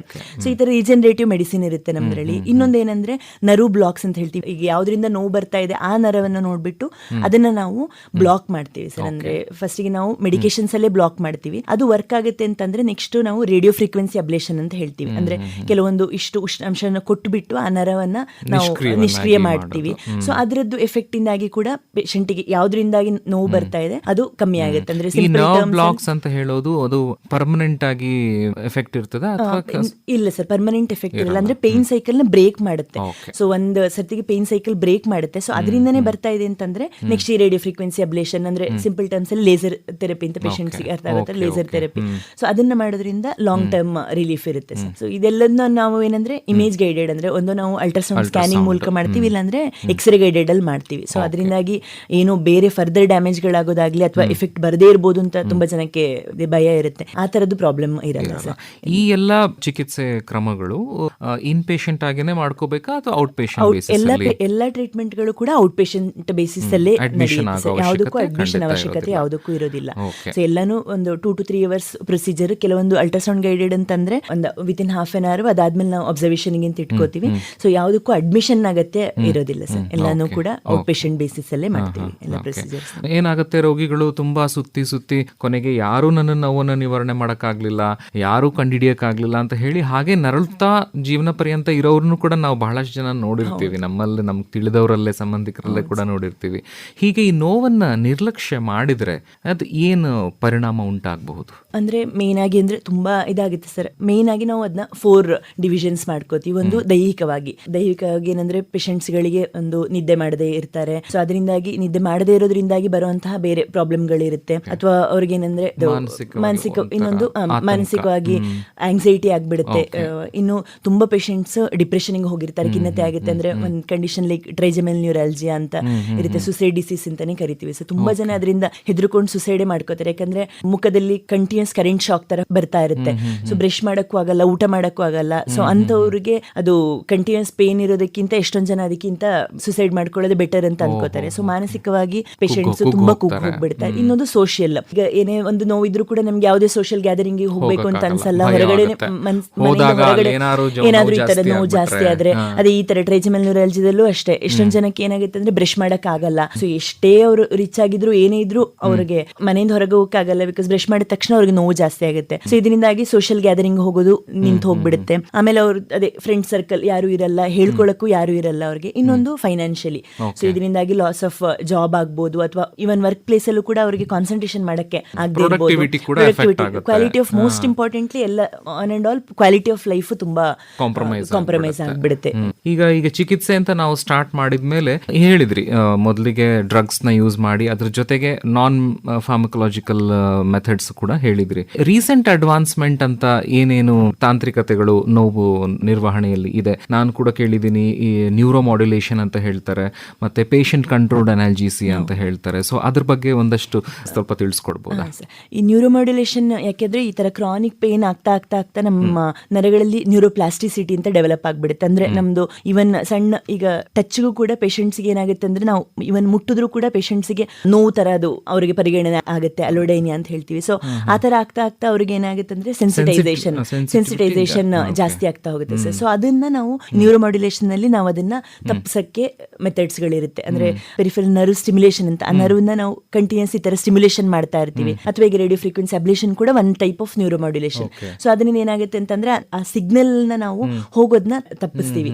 ಸೊ ಅದರಿಂದಾಗಿ ಅವ್ರಿಗೆ ನೆಕ್ಸ್ಟ್ ಈಗ ಇವನ್ ತುಂಬಾ ಲಾಂಗ್ ಡ್ಯೂರೇಷನ್ ಆಫ್ ಪೇನ್ ಅಲ್ಲೂ ಕೂಡ ಸ್ಪೈನಲ್ ಕಾರ್ಡ್ ಸ್ಟಿಮ್ಯುಲೇಷನ್ ಅಂತ ಮಾಡ್ತೀವಿ. ಅಂದ್ರೆ ಸ್ಪೈನಲ್ ಕಾರ್ಡ್ ಲೆವೆಲ್ ಇಂದಾನೇ ಬ್ರೇಕ್ ಮಾಡ್ತಾ ಹೋಗ್ತೀವಿ. ಡಿಸೆನ್ಸಿಟೈಸೇಷನ್ ಅಂತ, ಅಂದ್ರೆ ಆ ತರ ನೋವು ಸೆನ್ಸಿಟೈಸೇಷನ್ ಆಗೋದನ್ನ ತಪ್ಪಿಸ್ತಾ ಹೋಗ್ತೀವಿ ಸರ್. ಸೊ ಇದು ನ್ಯೂರೋ ಮಾಡ್ಯುಲೇಷನ್ ಮಾಡ್ತೀವಿ. ಇನ್ನೊಂದು ರೇಡಿಯೋ ಫ್ರೀಕ್ವೆನ್ಸಿ ಅಬ್ಲೇಷನ್. ಇವನ್ ನೀ ಪೇನ್ ಅಲ್ಲೂ ಕೂಡ ಈಗ ಗ್ರೇಡ್ 4 ಆಸ್ಟಿಯೋಆರ್ಥರೈಟಿಸ್ ಇರುತ್ತೆ, ಡೆಫಿನೆಟ್ಲಿ ಸರ್ಜರಿನೇ ಬೇಕಾಗಿರುತ್ತೆ. ಕೆಲವೊಂದು ಜನಕ್ಕೆ ಏನಂದ್ರೆ ತುಂಬಾ ಜನಕ್ಕೆ ನಮ್ಮಲ್ಲಿ ಸರ್ಜರಿದು ಭಯ ಇರುತ್ತೆ. ನಾವು ಫಸ್ಟ್ಗೆ ಆ ತರ ಸರ್ಜಿಕಲ್ ಕಂಡೀಷನ್ ಇದ್ರೆ ಸರ್ಜರಿನೇ ಮಾಡ್ಬೇಕು ಅಂತ ಅಡ್ವೈಸ್ ಮಾಡ್ತೀವಿ. ತುಂಬಾ ಜನಕ್ಕೆ ಸರ್ಜರಿದು ಭಯ ಇರುತ್ತೆ. ಫಿಟ್ ಇರಲ್ಲ. ಈಗ ಪೋಸ್ಟ್ ಅದೇ ಕ್ಯಾನ್ಸರ್ ಥೆರಪಿ ಅಥವಾ ಏನಾದ್ರು ಕಾರ್ಡಿಯಾಕ್ ಪ್ರಾಬ್ಲಮ್ ಅಲ್ಲಿ ಇದ್ದವರು ಸರ್ಜರಿಗೆ ಫಿಟ್ ಇಲ್ಲದೆ ಇರಬಹುದು. ಸೊ ಅಂತವರಿಗೆ ನೀವು ನೋವಲ್ಲೇ ಲೈಫ್ ಲಾಂಗ್ ಇದ್ಬೇಡಿ ಅಂತ ಹೇಳಕ್ ಆಗಲ್ಲ. ಸೊ ಅಂತವರಿಗೆ ಈ ತರ ರೇಡಿಯೋ ಫ್ರೀಕ್ವೆನ್ಸಿ ಅಬ್ಲೇಷನ್ ಆಪ್ಷನ್ಸ್ ಇರುತ್ತೆ ಸರ್. ಈವನ್ ಗ್ರೇಡ್ 4 ಆಸ್ಟಿಯೋಆರ್ಥ್ರೈಟಿಸ್ ಆದ್ರೂ ಕೂಡ ರೇಡಿಯೋ ಫ್ರೀಕ್ವೆನ್ಸಿ ಅಬ್ಲೇಷನ್ ಮಾಡಿದ್ರೆ 1.5 ಇಯರ್ ವರೆಗೂ ಅವ್ರಿಗೆ ನೋವು ಕಮ್ಮಿ ಇರುತ್ತೆ. ವಾಪಸ್ ಅದನ್ನ ಮಾಡಬಹುದು. ಅದರಿಂದ ಏನು ಸೈಡ್ ಎಫೆಕ್ಟ್ಸ್ ಏನು ಇರಲ್ಲ. ಸೊ ವಾಪಸ್ ಮಾಡಕ್ಕಾಗಲ್ಲ ಒಂದ್ಸತಿ ಮಾಡದ್ಮೇಲೆ ಅಂತಿರಲ್ಲ, ವಾಪಸ್ ಮಾಡಬಹುದು ಅದನ್ನ. ಸೊ ಇದು ರೇಡಿಯೋ ಫ್ರೀಕ್ವೆನ್ಸಿ ಅಬ್ಲೇಷನ್ ಇರುತ್ತೆ. ಇನ್ನೊಂದು ಎಂಡೋಸ್ಕೋಪಿಕ್ ಸರ್ಜರೀಸ್ ಇರುತ್ತೆ ಸರ್. ಈಗ ಇವನ್ ಬ್ಯಾಕ್ ಪೇನ್, ಡಿಸ್ಕ್ ಇದಕ್ಕೂ ನಾವು ಟ್ರಾನ್ಸ್ಫರ್ಮಿನಲ್ ಓಝೋನ್ ಥೆರಪಿ ಅಂತ ಕೊಡ್ತೀವಿ. ಇವನ್ ಟ್ರಾನ್ಸ್ಫರ್ಮಿನಲ್ ಅಂದ್ರೆ ಎಪಿಡ್ಯೂರಲ್ಲಿನೇ ಓಝೋನ್ ಥೆರಪಿ ಕೊಡ್ತೀವಿ. ಎಪಿಡ್ಯೂರಲ್ಲಿನೇ ಆ ಡಿಸ್ಕ್ ನ ತೆಗೆಯುವಂತಹ ಥೆರಪಿಗಳನ್ನು ಕೊಡ್ತೀವಿ. ಸೊ ಇನ್ನೊಂದು ಡಿಸೆನ್ಸಿಟೈಸೇಷನ್ ಇನ್ಫ್ಯೂಷನ್ ಗಳನ್ನ ಮಾಡ್ತೀವಿ ಸರ್. ಅಂದ್ರೆ ಪೇಷಂಟ್ ಗೆ ಒಂದು ಅರ್ಧ ಗಂಟೆ 1 ಅವರ್ ಇನ್ಫ್ಯೂಷನ್ ನ ಕೊಡ್ತೀವಿ. ಕಿಟಮಿನ್ ಆ ತರದ್ದು ಬೇರೆ ಬೇರೆ ಇಂಜೆಕ್ಷನ್ ಗಳನ್ನ ಇನ್ಫ್ಯೂಷನ್ ನ ಕೊಡ್ತೀವಿ. ಸೊ ಇದೆಲ್ಲ ನ್ಯೂವರ್ ಮೆಥಡ್ಸ್ ಇರುತ್ತೆ. ಇನ್ನೊಂದು ಇದೆ ರೀಜನರೇಟಿವ್ ಮೆಡಿಸಿನ್ ತುಂಬಾ ಜಾಸ್ತಿ ಬರ್ತಾ ಇದೆ, ಸ್ಟೆಮ್ ಸೆಲ್ ಥೆರಪಿ ಅಂತ. ಅಥವಾ ಇವನ್ ಫ್ಯಾಟ್ ಸೆಲ್ ನಮ್ದು ಹೊಟ್ಟೆಲಿರುವಂತ ಫ್ಯಾಟ್ ಇಂದ ತೆಗೆದ್ಬಿಟ್ಟು ಅದರಿಂದ ಗ್ರೋತ್ ಫ್ಯಾಕ್ಟರ್ ನ ಡೆವಲಪ್ ಮಾಡ್ಬಿಟ್ಟು ಅದನ್ನ ಕೊಡ್ತೀವಿ. ಅಥವಾ ಪ್ಲಾಸ್ಮಾ ಥೆರಪಿ ಅಥವಾ ಇವನ್ ಗ್ರೋತ್ ಫ್ಯಾಕ್ಟರ್ ಕಾನ್ಸಂಟ್ರೇಟ್ಸ್ ಅಂತ ಬರುತ್ತೆ. ಅದನ್ನ ನಾವು ಮಂಡಿಗಾಗ್ಲಿ ಅಥವಾ ಬೆನ್ನಿಗಾಗ್ಲಿ ಅಥವಾ ಬೇರೆ ಎಲ್ಲಿಗಾದ್ರೂ ಎಲ್ಲಿ ಡಿಜನರೇಷನ್ ಇರುತ್ತೆ ಕಾರ್ಟಿಲೇಜ್ ಅಲ್ಲಿಗೆ ಅದನ್ನ ಕೊಡುವಂತ ಟ್ರೀಟ್ಮೆಂಟ್ ಇಂಜೆಕ್ಷನ್ ಮೂಲಕ ಕೊಡ್ತೀವಿ ಸರ್. ಇದು ನ್ಯೂವರ್ ಮೆಥಡ್ಸ್, ಹೊಸ ತರದ ಪೇಷಂಟ್ ಕಂಟ್ರೋಲ್ ಅನಾಲ್ಜಿಸಿ ಅಂತ ಕೇಳಿದೀನಿ. ಸ್ವತಃ ಪೇಷಂಟ್ ತನ್ನ ಅವಶ್ಯಕತೆಗೆ ಅನುಸಾರವಾಗಿ ಔಷಧಿಯನ್ನ ತಗೊಳ್ಬಹುದು. ನಾವು ಕೆಥೆಟರ್ಗಳನ್ನ ಹಾಕಿರ್ತೀವಿ ಸರ್. ಈಗ ನರ್ವ್ ಬ್ಲಾಕ್ಸ್ ಅಲ್ಲಿ ಕೆಥೆಟರ್ನ ಹಾಕಿರ್ತೀವಿ. ಅದರಲ್ಲಿ ಒಂದು ಪೇಷಂಟ್ ಕಂಟ್ರೋಲ್ಡ್ ಅನಾಲ್ಜಿಸ್ ಪಂಪ್ ಗಳಿರುತ್ತೆ ಸರ್. ಸೊ ಪೇಷಂಟ್ ಏನಂದ್ರೆ ಅವ್ರಿಗೆ ಪೇನ್ ಜಾಸ್ತಿ ಆದ್ರೆ ಬ್ಯಾಕ್ ಗ್ರೌಂಡ್ ಒಂದು ಇನ್ಫ್ಯೂಷನ್ ಹೋಗ್ತಾ ಇರುತ್ತೆ. ಒಂದು ಬ್ಯಾಕ್ ಗ್ರೌಂಡ್ ಅಲ್ಲಿ ಒಂದು ಇಂಜೆಕ್ಷನ್ ಇಷ್ಟು ಅಮೌಂಟ್ ನಾವು ಸೆಟ್ ಮಾಡಿರ್ತೀವಿ, ಅದು ಹೋಗ್ತಾ ಇರುತ್ತೆ. ಸೊ ಅದಕ್ಕಿಂತ ಮೀರಿ ಏನಾದ್ರು ಅವರಿಗೆ ಸಡನ್ ಆಗಿ ಏನಾದ್ರು ಮೂವ್ಮೆಂಟ್ ಮಾಡಿದಾಗ ಜಾಸ್ತಿ ಪೇನ್ ಬಂದ್ರೆ ಅಥವಾ ಏನಾದ್ರು ಈಗ ಆಕ್ಟಿವಿಟಿ ಮಾಡಿದಾಗ ಅವ್ರು ಜಾಸ್ತಿ ಪೇನ್ ಬಂದ್ರೆ ಅವಾಗ ಅವರು ಅದರಲ್ಲಿ ಡಿಮ್ಯಾಂಡ್ ಅನಾಲ್ಜಿಸಿಯಾ ಅಂತ ಅವರು ಪ್ರೆಸ್ ಮಾಡಬಹುದು. ಸೊ ಅವಾಗ ಅದು ಇನ್ನು ಎಕ್ಸ್ಟ್ರಾ ಇಂಜೆಕ್ಷನ್ ಗಳನ್ನ ಕೊಡುತ್ತೆ. ಆಮೇಲೆ ಒಂದು ಲೆವೆಲ್ ರೀಚ್ ಆಗುತ್ತೆ ಅಂದ್ರೆ ಇದರಿಂದ ತುಂಬಾ ಜನ ಕನ್ಸ್ಬೋದು ಡೇಂಜರ್ ಇರಲ್ವಾ, ಟಾಕ್ಸಿಕ್ ಅಂದ್ರೆ ಎಕ್ಸ್ಟ್ರಾ ಡೋಸ್ ಆಗ್ಬೋದಾ ಅಂತ. ಸೊ ಆತರ ಇರಲ್ಲ, ಇಷ್ಟು ಮ್ಯಾಕ್ಸಿಮಮ್ ಡೋಸ್ ಅಂತ ನಾವು ಸೆಟ್ ಮಾಡಿರ್ತೀವಿ. ಸೊ ಅದಕ್ಕಿಂತ ಜಾಸ್ತಿ ಅವ್ರು ಅದನ್ನ ತಗೊಳಕ್ಕೂ ಆಗಲ್ಲ. ಸೊ ಅದು ಎಷ್ಟು ಅವ್ರಿಗೆ ಈಗ ನೆಕ್ಸ್ಟ್ ಅಂದ್ರೆ ನಾವು ಹೆಚ್ಚಾಗಿ ಪೇಷಂಟ್ಸ್ ಏನ್ ಹೇಳ್ತೀವಿ ಅಂದ್ರೆ ಒಂದು ಡೈರಿ ಮೇಂಟೈನ್ ಮಾಡಿ ಅಂತ ಹೇಳ್ತೀವಿ, ಪೇನ್ ಡೈರಿ ಅಂತ. ಸೊ ಅವ್ರು ಎಷ್ಟು ಸರ್ತಿ ಆತರ ಎಕ್ಸ್ಟ್ರಾ ಡೋಸ್ ತಗೊಂಡಿದ್ದಾರೆ ಅಂತ ಅವರು ಅದರಲ್ಲಿ ಮೆನ್ಷನ್ ಗುರುತು ಹಾಕೊಂಡ್ರೆ ಸೊ ನೆಕ್ಸ್ಟ್ ಟೈಮ್ ಅದರಿಂದ ಡೋಸ್ ನಾವು ಇಡುವಾಗ್ಲೇ ಸ್ವಲ್ಪ ಜಾಸ್ತಿ ಡೋಸ್ ಟೈಟ್ರೇಟ್ ಮಾಡಿ ಜಾಸ್ತಿ ಡೋಸ್ ನ ಇಡಬಹುದು. ಸೊ ಆತರ ಮಾಡಬಹುದು. ಕ್ಯಾನ್ಸರ್ ಪೇನ್ ಗಳಿಗೆ ತುಂಬಾ ಚೆನ್ನಾಗಿ ವರ್ಕ್ ಆಗುತ್ತೆ ಸರ್. ಯಾಕಂದ್ರೆ ಅವ್ರಿಗೆ ಕಂಟಿನ್ಯೂಸ್ ಪೇನ್ ಇದ್ದೇ ಇರುತ್ತೆ. ಮಧ್ಯೆಯಲ್ಲಿ ಈ ತರ ಇನ್ಸಿಡೆಂಟಲ್ ಪೇನ್ ಅಂತ ಏನಾದ್ರು ಅವ್ರು ಆಕ್ಟಿವಿಟಿ ಮಾಡಿದಾಗ ಅಥವಾ ಈಗ ಏನಾದ್ರು ಗಾಯಗಳಿದ್ರೆ ಅದ್ರ ಡ್ರೆಸ್ಸಿಂಗ್ ಚೇಂಜ್ ಮಾಡಿದಾಗ ಅಂತ ಟೈಮಲ್ಲಿ ಜಾಸ್ತಿ ಪೇನ್ ಬಂದ್ಬಿಡುತ್ತೆ. ಸೊ ಈಗ ನೆಕ್ಸ್ಟ್ ಪೇನ್ ಬರುತ್ತೆ ಅಂತ ಆದಾಗ ಅದ್ರ ಮುಂಚೆನೆ ಅವರು ಅದನ್ನ ಜಾಸ್ತಿ ಮಾಡ್ಕೋಬಹುದು ಡೋಸ್ ನ. ಕ್ಯಾನ್ಸರ್ ಪೇಷಂಟ್ ಅಂತ ನೀವು ಮೆನ್ಷನ್ ಮಾಡಿದ್ರಿಂದ ಕೇಳ್ತಾ ಇದ್ದೀನಿ. ಸೊ ಈಗ ಕ್ಯಾನ್ಸರ್ ಪೇಷಂಟ್ಸ್ ಅಲ್ಲಿ ಈಗ ಟರ್ಮಿನಲಿ ಇಲ್ ಪೇಷಂಟ್ಸ್ ಅಂತ ನಾವು ಹೇಳ್ತೀವಿ. ಕ್ಯಾನ್ಸರ್ ನ ಕೊನೆಯ ಸ್ಟೇಜ್ ನಲ್ಲಿ ಇರುವಂತವ್ರು, ಬೇರೆ ಯಾವುದೇ ರೀತಿಯ ಚಿಕಿತ್ಸೆ ಅವರಿಗೆ ಏನು ಫಲಕಾರಿ ಆಗೋದಿಲ್ಲ, ಅವ್ರನ್ನ ಇರುವಷ್ಟು ದಿನ ನೋವು ರಹಿತವಾಗಿ ಕಾಪಾಡ್ಕೊಳ್ಬೇಕು ಅನ್ನೋದನ್ನ ನಾವು ಎಷ್ಟೋ ಕ್ಯಾನ್ಸರ್ ಸರ್ಜನ್ಸ್ ಮತ್ತೆ ಫಿಸಿಷಿಯನ್ಸ್ ಅಡ್ವೈಸ್ ಮಾಡೋದನ್ನ ಕೂಡ ನಾವು ಸಾಮಾನ್ಯವಾಗಿ ನೋಡ್ತೀವಿ. ಸೊ ಇಂಥ ವರ್ಗದ ಒಂದು ರೋಗಿಗಳಿಗೆ ನಿಮ್ಮ ಆಫರಿಂಗ್ ಏನಿದೆ, ನಿಮ್ಮ ಸ್ಪೆಷಾಲಿಟಿಯಲ್ಲಿ ಏನು ಆಪ್ಷನ್ಸ್ ನ ಕೊಡಬಹುದು ಟರ್ಮಿನಲಿ ಇಲ್ ಪೇಷಂಟ್ಸ್ ನ ಕೇರ್ ಮಾಡ್ಲಿಕ್ಕೋಸ್ಕರ? ಮೇನ್ ಆಗಿ ಅವರಿಗೆ ಒಂದು ಬೇಕಿರುತ್ತೆ ಸೈಕಾಲಜಿಕಲ್ ಸಪೋರ್ಟ್ ಸರ್. ಅದನ್ನ ನಾವು ಮೋಸ್ಟ್ ಇಂಪಾರ್ಟೆಂಟ್ಲಿ ಕೊಡ್ತೀವಿ. ನಾವು ಪೇನ್ ಜೊತೆಗೆ ಪ್ಯಾಲಿಯೇಟಿವ್ ಕೇರ್ ಪ್ರಾಕ್ಟೀಸ್ ಮಾಡ್ತೀನಿ ನಾನು. ಸೊ ಅದರಲ್ಲಿ ಸೈಕಾಲಜಿಕಲ್ ಸಪೋರ್ಟ್ ಅವರಿಗೆ ಮೇನ್ ಆಗಿ ಬೇಕಿರುತ್ತೆ ಸರ್. ಯಾಕಂದ್ರೆ ಅವರಿಗೆ ಆಲ್ರೆಡಿ ಡಿಪ್ರೆಸ್ಡ್ ಹಿಂಗಾಗಿರುತ್ತೆ ಅಂದ್ರೆ ಅವ್ರನ್ನ ನೋಡ್ಕೊಳ್ಳೋರ್ಗೂ ಸಾಕಾಗಿ ಹೋಗಿರುತ್ತೆ, ಅವ್ರಿಗೂ ಸಾಕಾಗಿ ಹೋಗಿರುತ್ತೆ. ಸೊ ಅದನ್ನ ನಾವು ಫಸ್ಟ್ ಸೈಕಾಲಜಿಕಲ್ ಸಪೋರ್ಟ್ ಕೊಡ್ತೀವಿ. ಇವರಿಗೆ ನೋವುದು ಮಾತ್ರ ಪ್ರಾಬ್ಲಮ್ ಇರಲ್ಲ, ಬೇರೆ ತರದ ಪ್ರಾಬ್ಲಮ್ಗಳು ಇರುತ್ತೆ ಸರ್. ಬೇರೆ ಫುಡ್ ತಗೊಳಕ್ ಆಗದೆ ಇರ್ಬೋದು ಅಥವಾ ಬೇರೆ ಎಡಿಮ ಅಂದ್ರೆ ಮ್ಯಾಲ್ನರಿಶ್ಮೆಂಟ್ ಇರ್ಬೋದು. ಸೊ ಅದನ್ನು ಕೂಡ ಪೇನ್ ಜೊತೆಗೆ ಟ್ರೀಟ್ ಮಾಡ್ತೀವಿ ಸರ್. ಸೊ ಪೇನ್ಗೆ ಬಂದ್ರೆ ಅವರಿಗೆ ಓನ್ಲಿ ಅಂದ್ರೆ ಒಂದೇ ತರದ ನೋವು ಇರಲ್ಲ. ಈ ತರ ಕ್ಯಾನ್ಸರ್ ಪೇಷಂಟ್ಸ್ಗಳಲ್ಲಿ 2-3 ತರದ ಪೇನ್ಗಳಿರುತ್ತೆ. ಒಂದು ಬಿಕಾಸ್ ಆಫ್ ಅದೇ ಇನ್ಫ್ಲಮೇಷನ್ ಇಂದಾಗಿ ಪೇನ್ ಬರ್ಬೋದು, ಅಥವಾ ನ್ಯೂರೋಪತಿಕ್ ಪೇನ್ ನರಗಳದ್ದು ಊತದಿಂದಾಗಿ ಬರ್ಬೋದು, ಅಥವಾ ಬೋನ್ಗೆ ಸ್ಪ್ರೆಡ್ ಆಗಿರೋದ್ರಿಂದ ಅದರದ್ದು ಬೇರೆ ತರ ಪೇನ್ ಬರ್ಬೋದು, ಅಥವಾ ಇವನ್ ಹೊಟ್ಟೆಲು ಕೂಡ ಲಿವರ್ದು ಕ್ಯಾಪ್ಸೂಲ್ ಸ್ಟ್ರೆಚ್ದು ಬೇರೆ ತರ ಪೇನ್ ಬರ್ಬೋದು. ಸೊ ಅದಕ್ಕೆಲ್ಲ ಸೇರಿ ನಾವು ಡಿಫ್ರೆಂಟ್ ಟೈಪ್ ಆಫ್ ಮೆಡಿಕೇಶನ್ಸ್ ಕೊಡ್ತೀವಿ. ಮೇನ್ ಆಗಿ ಓಪಿಯಾಯ್ಡ್ಸ್ ಕೊಡ್ತೀವಿ, ಇವನ್ ಮಾರ್ಫಿನ್ ಅಡ್ವೈಸ್ ಮಾಡ್ತೀವಿ. ತುಂಬಾ ಜನಕ್ಕೆ ಮಾರ್ಫಿನ್ ತಗೊಳ್ಳಕ್ಕೆ ಅದರದ್ದು ಭಯ ಇರುತ್ತೆ, ಏನೋ ಅದರಿಂದ ಪ್ರಾಬ್ಲಮ್ ಆಗುತ್ತೆ. ಅದನ್ನ ನಾವು ಕರೆಕ್ಟ್ ಆಗಿ ಮಾನಿಟರ್ ಮಾಡಿಬಿಟ್ಟು ಕೊಡ್ತೀವಿ ಸರ್. ಅದ್ರ ಜೊತೆಗೆ ಬೇರೆ ಮೆಡಿಕೇಶನ್ಸ್ ಕೊಡ್ತೀವಿ. ತುಂಬಾ ಜನಕ್ಕೆ ಈ ತರ ಮಾರ್ಫಿನಲ್ಲೂ ಕಡಿಮೆ ಆಗಿದ್ದವರಿಗೆ ಅವ್ರಿಗೂ ಕೂಡ ನಾವು ನರ್ವ್ ಬ್ಲಾಕ್ ಗಳನ್ನ, ಆಲ್ಕೋಹಾಲ್ ಗೈಡೆಡ್ ನರ್ವ್ ಬ್ಲಾಕ್ ಅಂದ್ರೆ ಆಲ್ಕೋಹಾಲ್ ಕೊಟ್ಬಿಟ್ಟು ನರ್ವ್ ಬ್ಲಾಕ್ ಗಳನ್ನ ಮಾಡ್ತೀವಿ ಸರ್ ಅವ್ರಿಗೂ ಕೂಡ. ಓಕೆ, ಬಹಳ ಇಂಟ್ರೆಸ್ಟಿಂಗ್ ವಿಚಾರ ಒಂದು ಏನು ಅಂತ ನಮ್ಮಲ್ಲಿ ಹೆಚ್ಚಿಗೆ ಮಹಿಳೆಯರು ತಿಳ್ಕೊಳ್ಳಕ್ಕೆ ಬಯಸೋದೇನು ಅಂತ ಹೇಳಿದ್ರೆ ಲೇಬರ್ ಅನಾಲ್ಜಿಸಿ ಅಂತ ಹೇಳ್ತೀವಿ. ಸೊ ಬಹುಶಃ ನೋವುಗಳಲ್ಲಿ ಅತಿ ತೀವ್ರವಾದ ನೋವು ಅಂತಂದ್ರೆ ಅದು ಹೆರಿಗೆ ನೋವು ಇರಬೇಕು ನನ್ನ ಅಭಿಪ್ರಾಯ. ಸೊ ಈಗ ಹೇಗಿದೆ ಅಂತಂದ್ರೆ ಆ ಹೆರಿಗೆ ನೋವನ್ನ ಕೂಡ ಅನುಭವಿಸಿ ತೋರಿಸ್ದೇನೆ ಅವರು ನಾರ್ಮಲ್ ಆಗಿ ಡೆಲಿವರಿ ಪ್ರಕ್ರಿಯೆಯನ್ನ ಮುಗಿಸಬಹುದು ಹೆಣ್ಮಕ್ಳು ಅನ್ನೋದು ಆ ಆಪ್ಷನ್ ಬಂದಿರೋದು ಈ ತರ ಪೇನ್ ಮ್ಯಾನೇಜ್ಮೆಂಟ್ ಇಂದ ಎಪಿಡ್ಯೂರಲ್ ಅನಾಲ್ಜೀಸಿಯಾ. ಸೊ ಇದು ಹೇಗೆ ಕೆಲಸ ಮಾಡುತ್ತೆ, ಯಾರೆಲ್ಲ ಇದನ್ನ ಪಡ್ಕೊಳ್ಬಹುದು, ಎಷ್ಟು ಲಭ್ಯತೆ ಎಷ್ಟಿದೆ, ಮತ್ತೆ ಜನರಲ್ಲಿ ಎಷ್ಟು ರಿಸೆಪ್ಟಿವ್ ಆಗಿ ಇದನ್ನ ಮುಂದೆ ಬಂದು ತಗೊಳ್ತಿದ್ದಾರೆ, ಇದ್ರ ಬಗ್ಗೆ ಒಂದಷ್ಟು ಮಾತಾಡಿ. ಯಾರೆಲ್ಲ ತಗೋಬಹುದು ಎಲ್ಲಾ ಪೇಷಂಟ್ಸ್, ಯಾರು ಓನ್ಲಿ ಅಂದ್ರೆ ಏನಾದ್ರು ಬ್ಲಡ್ ಏನಾದ್ರು ಪ್ರಾಬ್ಲಮ್ ಇದ್ರೆ ಅಂದ್ರೆ ಕೊಯಗುಲೋಪತೀಸ್ ಬಿಟ್ಟು ಬೇರೆ ಎಲ್ಲಾ ಪೇಷಂಟ್ಸು ತಗೋಬಹುದು ಸರ್. ನಾವು ಏನ್ ಮಾಡ್ತೀವಿ ಅಂದ್ರೆ ಏನಾದ್ರು ನಮ್ಗೆ ಕಾಂಟ್ಯಾಕ್ಟ್ ಇದ್ರೆ ಪೇಷಂಟ್ಸ್ ಮೊದ್ಲೇ ನಾವು ಸೆಕೆಂಡ್ ಸ್ಟೇಜ್ ಮೊದ್ಲಿಂದಾನೇ ಅಂದ್ರೆ ಪ್ರೆಗ್ನೆನ್ಸಿಲೇ ನಾವು ಪ್ಲಾನ್ ಮಾಡ್ತೀವಿ ಸರ್. ಗೈನಕಾಲಜಿಸ್ಟ್ ಜೊತೆಗೆ ಹೆರಿಗೆ ಡಾಕ್ಟರ್ ಜೊತೆಗೆ ಮಾತಾಡ್ಬಿಟ್ಟು ಫಸ್ಟ್ ಇಂದಾನೇ ಮುಂಚಿತವಾಗಿ ಮಾಡ್ಕೊಂಡ್ ಬಿಡ್ಬೋದು ಅವ್ರಿಗೆ. ಎಷ್ಟೊಂದ್ ಜನ ಏನಾಗಿರುತ್ತೆ ಅಂದ್ರೆ ಅವರು ಆಲ್ರೆಡಿ ತಗೊಂಡಿರ್ತಾರೆ ಫಸ್ಟ್ ಟೈಮ್, ಅಥವಾ ಅವ್ರು ಬೇರೆಯವರು ರಿಲೇಟಿವ್ಸ್ ತಗೊಂಡಿರ್ತಾರೆ, ಸೊ ಅವ್ರಿಗೆ ಅದ್ರದ್ದು ಗೊತ್ತಿರುತ್ತೆ. ಸೊ ಹಂಗಾಗಿ ಅವರೇ ನಮ್ಗೆ ಕೇಳ್ತಾರೆ, ನಾವು ಪ್ರೀ ಅನೆಸ್ಥೆಸಿಯಾ ಇವ್ಯಾಲ್ಯೂಯೇಷನ್ ಅಂತ ಮಾಡ್ತೀವಿ, ಅವಾಗ್ಲೇ ಅವ್ರು ನಮ್ಗೆ ಕೇಳ್ತಾರೆ ನಮ್ಗೆ ಈ ತರ ನೋವು ಇಲ್ದೇ ಇರೋ ತರ ಮಾಡಿ ಅಂತ ಮೊದ್ಲೇ ಕೇಳ್ತಾರೆ. ಸೊ ಅವಾಗ ನಾವು ಲೇಬರ್ ಶುರುವಾದಾಗ್ಲೇನೆ ಇದನ್ನ ಮಾಡ್ಬೋದು. ಸೆಕೆಂಡ್ ಸ್ಟೇಜ್ ಅಲ್ಲಿ ಮಾಡೋದು ಸ್ವಲ್ಪ ಕಷ್ಟ ಇರುತ್ತೆ, ಅದಕ್ಕೆ ಫಸ್ಟ್ ಸ್ಟೇಜ್ ಅಲ್ಲೇ ಮಾಡ್ಬೋದು. ಯಾಕಂದ್ರೆ ಅದನ್ನ ಏನು ಮಾಡುವಾಗ ತುಂಬಾ ಅದ್ರ ಬಗ್ಗೆ ತಪ್ಪು ಕಲ್ಪನೆಗಳಿರುತ್ತೆ, ತುಂಬಾ ನೋವಾಗುತ್ತೆ, ತುಂಬಾ ಏನು ನೋವಾಗಲ್ಲ ಸರ್. ನಾವು ಯಾಕಂದ್ರೆ ಲೋಕಲ್ ಅನೆಸ್ಥೆಸಿಯಾ ಕೊಟ್ಬಿಟ್ಟೆ ಮಾಡ್ತೀವಿ. ಸೊ ಒಂದು ಸಣ್ಣ ಹೆರಿಗೆ ನೋವು ಶುರು ಆಗ್ಲಿಕ್ಕೆ ಮುಂಚೆಯಿಂದನೇ ಮಾಡ್ಕೋಬಹುದು ಪ್ಲಾನ್ ಮಾಡ್ಕೊಂಡ್ರೆ. ಆದ್ರೆ ಅವ್ರದ್ದು ಕಂಟಿನ್ಯೂಸ್ ಮಾನಿಟರಿಂಗ್ ಬೇಕಾಗುತ್ತೆ. ಸೊ ಗೈನಕಾಲಜಿಸ್ಟ್ ವಿಲ್ಲಿಂಗ್ ಇದ್ರೆ ಮುಂಚೆನೆ, ಪೇಷಂಟ್ ವಿಲ್ಲಿಂಗ್ ಇದಾರೆ ಅಂತಂದ್ರೆ ಮುಂಚೆನೆ ಮಾಡ್ಕೋಬಹುದು. ಅಥವಾ ಸೆಕೆಂಡ್ ಸ್ಟೇಜ್ ಆಫ್ ಲೇಬರ್, ಯಾವಾಗ ಸ್ವಲ್ಪ ಲೇಬರ್ ಪೇನ್ ಜಾಸ್ತಿ ಆದಾಗ, ಕಾಂಟ್ರಾಕ್ಷನ್ಸ್ ಬರಕ್ಕೆ ಶುರುವಾದಾಗ ಅವಾಗ್ಲಾದ್ರೂ ಮಾಡ್ಕೋಬಹುದು. ಬೆನ್ನಲ್ಲಿ ಒಂದು ಸಣ್ಣ ಸೂಜಿ ಮೂಲಕ ನಾವೊಂದು ಪೈಪ್ ನೆಡ್ತೀವಿ, ಅದ್ರ ಮೂಲಕ ಕಂಟಿನ್ಯೂಸ್ ಇಂಜೆಕ್ಷನ್ಸ್ ಹೋಗ್ತಾ ಇರುತ್ತೆ. ಸೊ ಯಾವಾಗ ಅವರಿಗೆ ಜಾಸ್ತಿ ಅಂದ್ರೆ ಈಗ ಥರ್ಡ್ ಸ್ಟೇಜ್ ಆಫ್ ಲೇಬರ್ ಗೆ ತುಂಬಾ ಜಾಸ್ತಿ ಪೇನ್ ಹೋದಾಗ ಅವರಿಗೆ ಬರೋ ಲೇಬರ್ ಪೇನ್ ಅಲ್ಲಿ ನಾವು ಮೊದಲೇ ಹೇಳ್ತೀವಿ ಸ್ವಲ್ಪ ಡೋಸ್ ನ ಕಡಿಮೆ ಮಾಡ್ತೀವಿ. ಸೊ ಅವರಿಗೆ ಬರ್ತಾ ಇರೋ ಲೇಬರ್ ಪೇನ್ ಅಲ್ಲಿ ಒಂದು ಕಾಲ್ ಭಾಗ ನೋವು ಆ ಟೈಮಲ್ಲಿ ಬರ್ಬೋದು ಅಷ್ಟೇ. ಸೊ ಅದು ಬಿಟ್ಟು ಅವರು ಕಂಫರ್ಟೇಬಲ್ ಆಗಿ ಓಡಾಡ್ಬೋದು, ಅದಿದ್ರೆ ಮಲ್ಕೊಂಡೇ ಇರ್ಬೇಕು ಅಂತಿಲ್ಲ. ಯಾಕಂದ್ರೆ ನಾವು ಅದ್ರಲ್ಲಿ ಕೊಡೋ ಇಂಜೆಕ್ಷನ್ಸ್ ಇಂದ ಯಾವ್ದ್ರಿಂದನೂ ಅವ್ರಿಗೆ ಓಡಾಡಕ್ಕೆ ತೊಂದರೆ ಆಗಲ್ಲ, ಆರಾಮಾಗಿ ಓಡಾಡ್ಬೋದು, ವಾಶ್ರೂಮ್ಗೆ ಹೋಗ್ಬೋದು, ಊಟ ಮಾಡ್ಬೋದು, ರಿಸ್ಟ್ರಿಕ್ಷನ್ಸ್ ಇರೋದಿಲ್ಲ. ಸೊ ಎಲ್ಲಾನು ಮಾಡ್ಬೋದು. ಅದರಿಂದಾಗಿ ಈಗ ತುಂಬಾ ಜನಕ್ಕೆ ತಪ್ಪು ಕಲ್ಪನೆ ಇರುತ್ತೆ ಅಂದ್ರೆ ಎಪಿಡ್ಯೂರಲ್ ತಗೊಂಡ ತಕ್ಷಣ ಸಿಸೇರಿಯನ್ ಆಗ್ಬಿಡುತ್ತೆ ಅಂತ ಇರುತ್ತೆ. ಸೊ ಖಂಡಿತ ಇಲ್ಲ, ತುಂಬಾ ಸ್ಟಡೀಸ್ ಗಳು ಬಂದಿದೆ ಅದರಲ್ಲಿ. ಎರಡರಲ್ಲೂ ಕೂಡ ಇನ್ಸಿಡೆನ್ಸ್ ಆಫ್ ಸಿಸೇರಿಯನ್ ಎರಡರಲ್ಲೂ ಒಂದೇ ಇರುತ್ತೆ. ಸೊ ಅದರಿಂದಾಗಿ ಏನು ಡಿಲೇ ಆಗೋದಿರ್ಲಿ, ಏನು ತೊಂದರೆ ಏನೂ ಆಗಲ್ಲ. ಹಂಗೂ ಏನಾದ್ರೂ ಸಿಸೇರಿಯನ್ ಸೆಕ್ಷನ್ ಬೇಕು ಅಂತಾದ್ರೆ ಆಲ್ರೆಡಿ ಅನೆಸ್ಥೆಸಿಯಾ ಕೊಡ್ಲೇಬೇಕಿರುತ್ತೆ. ನಾವು ಇದೇ ಆಲ್ರೆಡಿ ಇಂಜೆಕ್ಷನ್ ಇದ್ರ ಮೂಲಕನೇ ನಾವು ಕೂಡ ಇದರಲ್ಲೇ ಮಾಡಬಹುದು. ಈವನ್ ಡೆಲಿವರಿ ಆದ್ಮೇಲಿರೋ ಪೇನ್, ನಾರ್ಮಲ್ ಡೆಲಿವರಿ ಆಗ್ಲಿ ಸಿಸೇರಿಯನ್ ಆಗ್ಲಿ, ಡೆಲಿವರಿ ಆದ್ಮೇಲಿರೋ ಪೇನ್ ಕೂಡ ಇದರಿಂದನೇ ಮ್ಯಾನೇಜ್ ಆಗುತ್ತೆ, ಇಂಜೆಕ್ಷನ್ಸ್ ಕಂಟಿನ್ಯೂಸ್ ಆಗಿ ಹೋಗೋದ್ರಿಂದ. ಸೊ ಅದರಿಂದ ಕಂಟಿನ್ಯೂಸ್ ಇಂಜೆಕ್ಷನ್ ಹೋಗೋದ್ರಿಂದ ಏನಾದ್ರೂ ಸೈಡ್ ಎಫೆಕ್ಟ್ ಆಗಿ ಡೋಸ್ ಜಾಸ್ತಿ ಆಗಿ ಮಗುವಿಗೆ ತೊಂದರೆ ಆಗೋದು ಖಂಡಿತ ಏನೂ ತೊಂದರೆ ಆಗಲ್ಲ ಸರ್. ಯೂಶಲಿ ಒಂದು ದಿನ ಇಟ್ಕೊಂಡಿರ್ತೀವಿ ನೆಕ್ಸ್ಟ್ ಡೇ ವರೆಗೆ. ನಾರ್ಮಲ್ ಡೆಲಿವರಿ ಆದ್ರೆ ಏನು ಇಟ್ಕೋಬೇಕಾಗಿ ಬರಲ್ಲ, ಸೂಚರದ್ದು ಪೇನ್ ಇರುತ್ತೆ ಅಂತ. ಸಿಸೇರಿಯನ್ ಆದ್ರೆ 1 or 2 days ಡೆಲಿವರಿ ಆದ್ಮೇಲೂ ಕೂಡ ಇಟ್ಕೊಂಡಿರ್ತೀವಿ, ಸಿಸೇರಿಯನ್ ಆದ್ಮೇಲೂ ಕೂಡ. ಸೊ ಅದರಿಂದನೂ ಏನೂ ತೊಂದರೆ ಆಗೋದಿಲ್ಲ. ಇಷ್ಟೊಂದು ತೀವ್ರತರವಾದಂತಹ ಪೇನ್ ಅನ್ನ ಕೂಡ ಮರೆಮಾಚಿಸುವಂತ ಒಂದು ಮಾಯೆ ನಿಮ್ಮ ಸ್ಪೆಷಾಲಿಟಿ ತಗೊಂಡವರು ನೆಕ್ಸ್ಟ್ ಟೈಮ್ ಖಂಡಿತ ಕೇಳ್ತಾರೆ ಸರ್. ಈಗ ಎಷ್ಟಂದ್ರೆ ಪೇಷಂಟ್ಸ್ ಗಳಿಗಿಂತ ಜಾಸ್ತಿ ಅವ್ರ ತಾಯಿಯಂದ್ರು ಅಥವಾ ಅತ್ತೆಯಂದ್ರು ಬಂದು ಕೇಳ್ತಾರೆ ನಮ್ಮ ಹತ್ರ, ಕೊಡಿ, ನೋಡಿ, ಕೊಟ್ಬಿಡಿ, ಅದನ್ನ ನೋಡಿದೀವಿ ಅಂತ. ಸೊ ಏನು ಕಾಂಪ್ಲಿಕೇಶನ್ಸ್ ಆತರ ಗಾಬರಿ ಪಡೋ ಅವಶ್ಯಕತೆ ಇಲ್ಲ. ಸೊ ಅವ್ರು ಡಿಸ್ಚಾರ್ಜ್ ಆದಾಗ ಆ ಕೆಥೆಟರ್ ಅನ್ನು ತೆಗೆದುಕೊಂಡು ಅಥವಾ ನಾವು ನಾರ್ಮಲ್ ಡೆಲಿವರಿ ಅಂದ್ರೆ ನೆಕ್ಸ್ಟ್ ದಿನಕ್ಕೆ ತೆಗೆದು ಬಿಡ್ತೇವೆ ಸರ್. ಕೆಥೆಟರ್ ನ ತೆಗಿತೀವಿ ಅಂದ್ರೆ ಮಾಮೂಲಿಯಾಗಿ ನೆಕ್ಸ್ಟ್ ದಿನ ಡಿಸ್ಚಾರ್ಜ್ ಆಗ್ತಾರೆ. ಸೊ ಅವಾಗ ನೆಕ್ಸ್ಟ್ ದಿನನೇ ತೆಗೆದು ಬಿಡ್ತೇವೆ ಸರ್. ಸೊ ಅದರಿಂದಾಗಿ ತುಂಬಾ ಜನಕ್ಕೆ ಏನಿರುತ್ತೆ ಅಂದ್ರೆ ಎಪಿಡ್ಯೂರಲ್ ತಗೊಂಡ್ರೆ ಆಮೇಲೆ ಬ್ಯಾಕ್ ಪೇನ್ ಬರುತ್ತೆ, ಪ್ರೆಗ್ನೆನ್ಸಿಲಿ ಇಂಜೆಕ್ಷನ್ ತಗೊಂಡ್ರೆ ಬ್ಯಾಕ್ ಪೇನ್ ಬರುತ್ತೆ ಅಂತ ತುಂಬಾ ತಪ್ಪು ಕಲ್ಪನೆ ಇರುತ್ತೆ. ಖಂಡಿತ ಹೌದು,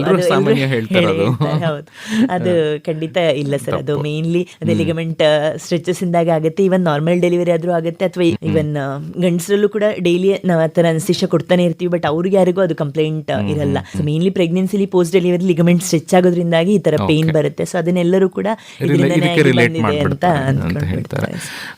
ಡಾಕ್ಟರ್ ರಾಧಿಕಾ ಅವರೇ, ಈಗ ಪರ್ಮನೆಂಟ್ ಮತ್ತೆ ಲಾಂಗ್ ಡ್ಯೂರೇಷನ್ ರಿಲೀಫ್ ಆಗಬೇಕು. ಸೊ ಇವಾಗ ತಕ್ಷಣಕ್ಕೆ ಏನೋ ಬಂದ್ವಿ, ನೋವಾಯಿತು, ನಿಮ್ಮ ಹತ್ರ ತೋರಿಸಿದ್ವಿ, ಮತ್ತೆ ಮರುಕಳಿಸ್ತು ಅನ್ನೋ ಒಂದು ಸಂದರ್ಭ ಬರದೇ ಇರೋ ಹಾಗೆ ಪರ್ಮನೆಂಟ್ ಆಗಿ ಮತ್ತೆ ಲಾಂಗ್ ಡ್ಯೂರೇಷನ್ ಅಲ್ಲಿ ರಿಲೀಫ್ ಆಪ್ಷನ್ಸ್ ಅಂತ ಹೇಳಿದಾಗ ಯಾವುದೆಲ್ಲ ನೀವು ಸಜೆಸ್ಟ್ ಮಾಡ್ತೀರಾ? ಒಂದು ಮೋಸ್ಟ್ ಇಂಪಾರ್ಟೆಂಟ್ ಅಂದ್ರೆ ನಾವೆಲ್ಲ ಪೇಷಂಟ್ಸ್ಗೂ ಅದೇ ಹೇಳ್ತೀವಿ, 40% ನಮ್ದು, 60% ನಿಮ್ದೇ ಕೆಲಸ ಇರುತ್ತೆ ಅಂತ. ಯಾಕಂದ್ರೆ ಎಲ್ಲರಿಗೂ ಏನಂದ್ರೆ ಇಂಜೆಕ್ಷನ್ ಕೊಟ್ಟ ತಕ್ಷಣ ಪೇನ್ ಕಮ್ಮಿ ಆಗ್ಬೇಕು ಅಂತ ಇರುತ್ತೆ, ಬಟ್ ಆ ಪೇನ್ ಯಾವ್ದ್ರಿಂದ ಬಂತು ಅಂತ ಅದನ್ನ ಅವರು ವಾಪಸ್ ಪ್ಲಸ್ ಅದಕ್ಕೆ ಏನ್ ಮಾಡ್ಬೇಕು ಅಂತ ಮಾಡಕ್ ಹೋಗಲ್ಲ. ಈಗ ನಾವು ಇಂಜೆಕ್ಷನ್ ಕೊಟ್ಟ ತಕ್ಷಣ, ಈಗ ಬ್ಯಾಕ್ ಪೇನಿಗೆ ಇರ್ಬೋದು, ನಾವು ಇಂಜೆಕ್ಷನ್ ಕೊಟ್ಟ ತಕ್ಷಣ ಪೇನ್ ಕಮ್ಮಿ ಆದ ತಕ್ಷಣ ನೆಕ್ಸ್ಟ್ ದಿನದಿಂದ ಹೋಗ್ಬಿಟ್ಟು ಮಾಮೂಲಿ ಎಲ್ಲಾ ಕೆಲಸಗಳನ್ನು ಭಾರ ಎತ್ತೋದು, ಬಗ್ಗೋದು, ಆ ತರದ್ದು ಮಾಡ್ತಾನೆ ಇರ್ತಾರೆ. ಅದನ್ನ ಮಾಡಬಾರ್ದು. ಮೇನ್ ಮೋಸ್ಟ್ ಇಂಪಾರ್ಟೆಂಟ್ಲಿ ಕಂಟಿನ್ಯೂಸ್ ನಾವೇನು ಎಕ್ಸರ್ಸೈಸ್ ಏನಾದ್ರು ಹೇಳಿರ್ತೀವಿ ಅಥವಾ ಸ್ಟ್ರೆಚಸ್ ಏನ್ ಹೇಳಿರ್ತೀವಿ, ಯಾವ್ದು ಪ್ರಿಕಾಷನ್ಸ್ ಹೇಳಿರ್ತೀವಿ, ಅದನ್ನ ಖಂಡಿತ ತಗೊಳ್ಳೇಬೇಕು. Plus follow ups, regular follow ups ಮಾಡಿಸ್ತಾ ಇರಬೇಕು. ತುಂಬಾ ಜನ ಫಾಲೋ ಅಪ್ಸ್ ಮಾಡಕ್ ಹೋಗಲ್ಲ, ಮಿಸ್ ಮಾಡ್ತಾರೆ. ಆಮೇಲೆ ಅದೇ ನೋವು ಕಮ್ಮಿ ಆದ ತಕ್ಷಣ ನೆಕ್ಸ್ಟ್ ಏನ್ ಹೇಳಿರ್ತೀವಿ ಮರ್ತ್ ಬಿಡ್ತಾರೆ. ಕಂಟಿನ್ಯೂಸ್ ಆನ್ ಗೋಯಿಂಗ್ ಪ್ರೊಸೆಸ್ ನಡೀತಾ ಇರುತ್ತೆ ಅಂತ ಮರ್ತ್ ಬಿಟ್ಟಿರ್ತಾರೆ. ಇವನ್ ಮಂಡಿ ನೋವಲ್ಲಾದ್ರೂ ಅಷ್ಟೇ, ನಾವು ಅದನ್ನೇ ಹೇಳಿ ಇರ್ತೀವಿ ಅವ್ರಿಗೆ, ನಾವು ನೋವನ್ನ ಮರೆಮಾಚಿದೀವಿ ಅಷ್ಟೇ, ನೋವಿನ ಕಾರಣ ನಾವು ತೆಗ್ದಿಲ್ಲ, ಪೆಥಾಲಜಿ ಹಾಗೆ ಇದೆ, ಅದಕ್ಕೆ ನೀವು ಅದನ್ನ ಕಂಟಿನ್ಯೂಸ್ ಆಗಿ ಮಸಲ್ ಸ್ಟ್ರೆಂಥನಿಂಗ್ ಮಾಡಬೇಕು, ಎಕ್ಸರ್ಸೈಸಸ್ ಮಾಡಬೇಕು ಅಂತ ಹೇಳಿರ್ತೀವಿ. ಅದನ್ನ ತುಂಬಾ ಜನ ಮಾಡಲ್ಲ. ಆ ತರ ಏನಾದ್ರು ಮಾಡ್ತಾ ಹೋದ್ರೆ ಮೋಸ್ಟ್ ಆಫ್ ದ ಪೇನ್ಸ್ ವಾಪಸ್ ಬರಲ್ಲ ಸರ್. ಮೇನ್ಲಿ ಪೇನ್ ಜನರೇಟರ್ ಆ ತರದಿದ್ರೆ, ಅಥವಾ ಈಗ ಈ ತರ ಸ್ನಾಯುಗಳಿಂದ ಬರುವಂತಹ ನೋವು ಯಾವ್ದಾದ್ರು ಕೂಡ ರೆಗ್ಯುಲರ್ ಅವರು ಸ್ಟ್ರೆಚಸ್, ಎಕ್ಸರ್ಸೈಸಸ್ ಅಥವಾ ಮಸಲ್ ಸ್ಟ್ರೆಂಥನಿಂಗ್ ಅಂತ ಏನ್ ಹೇಳ್ತೀವಿ ಅದನ್ನ ಕಂಟಿನ್ಯೂ ಮಾಡ್ತಾ ಇದ್ರೆ ತುಂಬಾ ಲಾಂಗ್ ಡ್ಯೂರೇಷನ್ ರಿಲೀಫ್ ಇರುತ್ತೆ. ಇನ್ನೊಂದು ಅದೇ ಪರ್ಮನೆಂಟ್ ಅಂತ ಮೋಸ್ಟ್ ಆಫ್ ದ ಟೈಮ್ಸ್ ಇರಲ್ಲ, ವಾಪಸ್ ಕೆಲವೊಂದು ಜನಕ್ಕೆ ವಾಪಸ್ ಮರುಕಳಿಸೋ ಚಾನ್ಸಸ್ ಇರುತ್ತೆ. ಅಂತ ಟೈಮಲ್ಲಿ ಈಗ ರೇಡಿಯೋ ಫ್ರೀಕ್ವೆನ್ಸಿ ಅಬ್ಲೇಷನ್ ಆ ತರ ಪ್ರೊಸೀಜರ್ಗಳನ್ನ ಒಂದು ಲಾಂಗ್ ಡ್ಯೂರೇಷನ್ ರಿಲೀಫ್ ಕೊಡಬಹುದು ಅದರಿಂದ. But most of the times ಅದನ್ನ ಪೇನ್ ಯಾವ್ದ್ರಿಂದ ಬಂತು ಅಂತ ಅದನ್ನ ಅವರು ರೆಗ್ಯುಲರ್ ಫಾಲೋ ಮಾಡ್ತಾ ಹೋದ್ರೆ ಅವಾಗ ಅವ್ರಿಗೆ ತುಂಬಾ ಜನಕ್ಕೆ ವಾಪಸ್ ಬರೋದೇ ಇಲ್ಲ ಸರ್, ನೋವು ಬರೋದೇ. ಮತ್ತೆ ಯೋಗ ಹೇಗೆ ಕಾಂಟ್ರಿಬ್ಯೂಟ್ ಮಾಡಬಹುದು ನಿಮ್ಮ ಅನಿಸಿಕೆಯಲ್ಲಿ? ತುಂಬಾ ಪೇಷಂಟ್ಸ್ಗೆ ನಾವು ಅದನ್ನೇ ಹೇಳ್ತೀವಿ ಸರ್, ಯೋಗ ಮತ್ತೆ ಸ್ವಿಮ್ಮಿಂಗ್. ಮೋಸ್ಟ್ ಆಫ್ ದ ಈಗ ಬ್ಯಾಕ್ ಪೇನ್ ಆಗ್ಲಿ ಅಥವಾ ಕತ್ತು ನೋವಾಗ್ಲಿ ಎಲ್ಲ ಯಾವ ಪೇನಿಗೆ ಆದ್ರೂ ಕೂಡ ಯೋಗ ತುಂಬಾ ಒಳ್ಳೇದು. ಮೇನ್ಲಿ ಏನಂದ್ರೆ ಈಗ ಮಸಲ್ ಸ್ಟ್ರೆಂಥನಿಂಗ್ ಆಗುತ್ತೆ, ಪ್ಲಸ್ ಸ್ಟ್ರೆಚಸ್ ಆಗುತ್ತೆ, ಡೈಲಿ ಆಗುತ್ತೆ. ಆಮೇಲೆ ಅದರಲ್ಲಿ ಯಾವುದೇ ಸೈಡ್ ಎಫೆಕ್ಟ್ಸ್ ಇರೋದಿಲ್ಲ. ಈಗ ಕೆಲವು ಜನ ಏನಂದ್ರೆ ಕೆಲವೊಂದು ಎಕ್ಸರ್ಸೈಸ್ ಗಳನ್ನ ಅವ್ರಿಗೆ ಬೇಕಾದ ತರ ಮಾಡ್ತಾರೆ, ಜಾಸ್ತಿ ಮಾಡ್ಕೋತಾರೆ. ಆದ್ರೆ ಯೋಗದಲ್ಲಿ ಆತರ ಇರಲ್ಲ, ಅದರಲ್ಲಿ ಕಂಟ್ರೋಲ್ಡ್ ಆಗಿರುತ್ತೆ. ಆಮೇಲೆ ಈ ತರನೇ ಮಾಡ್ಬೇಕು ಅಂತ ಇರುತ್ತೆ. ಯಾವುದೇ ಆಸನಗಳನ್ನಾದ್ರೂ ಕೂಡ ತುಂಬಾ ವರ್ಷಗಳಿಂದ ಮಾಡಿ ಇದೇ ತರನೇ ಮಾಡ್ಬೇಕು ಅಂತ ಇರುತ್ತೆ. ಸೊ ಅದರಿಂದಾಗಿ ಏನು ಅಡ್ಡ ಪರಿಣಾಮಗಳು ಆಗೋದಿಲ್ಲ, ಅಥವಾ ಆಗೋದಿಲ್ಲ, ಅಥವಾ ಮಸಲ್ಗೆ ಏನೇನಾದ್ರೂ ಇನ್ನು ತೊಂದರೆ ಆಗೋದೇ ಇಲ್ಲ. ಆಮೇಲೆ ತುಂಬಾ ಜನಕ್ಕೆ ಅದೇ ಇರುತ್ತೆ, ಬ್ಯಾಕ್ ಪೇನ್ ಇದೆ ಯೋಗ ಮಾಡಬಾರ್ದು, ಆತರ ಯಾವ್ದಕ್ಕೂ ಯೋಗ ಮಾಡಬಾರ್ದು ಅಂತ ಇಲ್ವೇ ಇಲ್ಲ ಸರ್. ಯಾವುದೇ ಕಂಡೀಷನ್ಗಾದ್ರೂ ಯೋಗ ಮಾಡಬಾರ್ದು ಅಂತ ಯಾವುದೇ ಇಲ್ಲ, ಬಟ್ ಅಂಡರ್ ಗೈಡೆನ್ಸ್ ಮಾಡ್ಬೇಕಷ್ಟೇ. ಯಾವುದನ್ನೇ ಆದ್ರೂ ಕೂಡ ಸ್ವಲ್ಪ ಈ ಕೆಲವೊಂದು ಆಸನಗಳನ್ನ ಮಾಡಬಾರ್ದು ಅಂತ ಇರುತ್ತೆ, ಅದನ್ನ ಮಾಡಬಾರ್ದು. ಆದ್ರೆ ಮೇನ್ಲಿ ಬ್ಯಾಕ್ ಪೇನ್, ನೆಕ್ ಪೇನ್ಗೆಲ್ಲ ಯೋಗದಿಂದ ತುಂಬಾ ಹೆಲ್ಪ್ ಆಗುತ್ತೆ. So any muscular skeletal pain ನಲ್ಲಿ ಬಹುಶಃ ಯೋಗ ಒಂದು ತುಂಬಾ ಒಳ್ಳೆ ಪಾತ್ರವನ್ನ ನಿರ್ವಹಿಸುತ್ತೆ ಅನ್ನೋದು ಜನ ತಿಳ್ಕೊಳ್ಬೇಕು ಎಲ್ಲರೂ. ಡಾಕ್ಟರ್ ರಾಧಿಕಾ ಅವರೇ, ಕೊನೆಯದಾಗಿ ನಮ್ಮ ಕೇಳುಗರಿಗೋಸ್ಕರ ಒಂದು ಟೇಕ್ ಹೋಮ್ ಮೆಸೇಜ್ ನ ನೀವು ಹೇಳ್ಬೋದಾದ್ರೆ ಏನು ಹೇಳ್ತೀರಾ ಎಲ್ಲರಿಗೂ? ಪೇನ್ ಅನ್ನ ತುಂಬಾ ಜನಕ್ಕೆ ಏನಿರುತ್ತೆ ಅಂತಂದ್ರೆ ನಾಳೆ ಕಮ್ಮಿ ಆಗುತ್ತೆ, ನಾಡಿದ್ದು ಕಮ್ಮಿ ಆಗುತ್ತೆ ಅಂತ ಮುಂದುವರಿಸ್ತಾ ಹೋಗ್ತಾರೆ. ಹೌದು, ಯಾಕಂದ್ರೆ ಸ್ವಲ್ಪ ಟೈಮ್ ಕಮ್ಮಿ ಆಗುತ್ತೆ, ವಾಪಸ್ ಬಂದ್ಬಿಡುತ್ತೆ, ಏನೋ ಈಗೇನೋ ಜಾಸ್ತಿ ಕೆಲಸ ಮಾಡಿದೆ ಅದಕ್ಕೆ ಬಂದಿರ್ಬೋದು ಅಂತ ಅನಿಸಿಕೆಗಳು.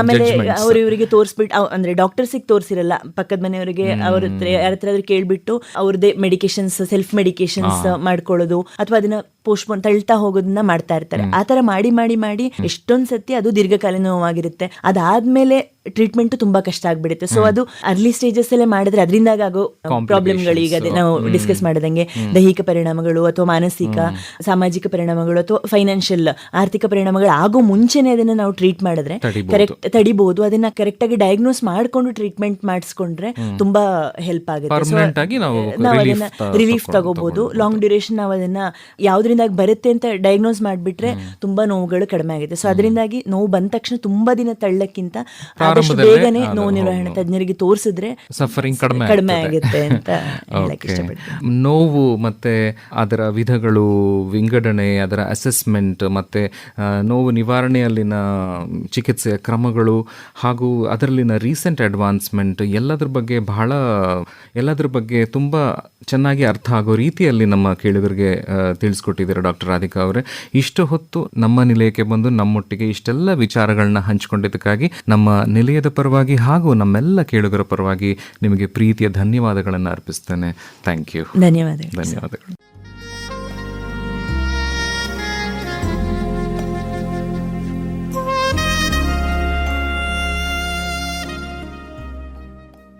ಇದುವರೆಗೆ ಪೇನ್ ಮ್ಯಾನೇಜ್ಮೆಂಟ್ ಅಂದರೆ ನೋವು ನಿರ್ವಹಣೆ ಈ ಕುರಿತು ಮೈಸೂರಿನ ಅನಸ್ತೇಸಿಯಾ ತಜ್ಞರಾದ ಡಾಕ್ಟರ್ ರಾಧಿಕಾ ಅವರೊಂದಿಗೆ ಮಾತುಕತೆ ಕೇಳಿದಿರಿ. ಇವರೊಂದಿಗೆ ಭಾಗವಹಿಸಿದ್ದವರು ಡಾಕ್ಟರ್ ಕುಲ್ದೀಪ್ ಎನ್. ಸಂಕಲನ ತೇಜಸ್ವಿನಿ ಗಿರೀಶ್. ಈ ಕಾರ್ಯಕ್ರಮ ಆಕಾಶವಾಣಿ ಮೈಸೂರು ಕೇಂದ್ರದಿಂದ ಪ್ರಸಾರವಾಯಿತು.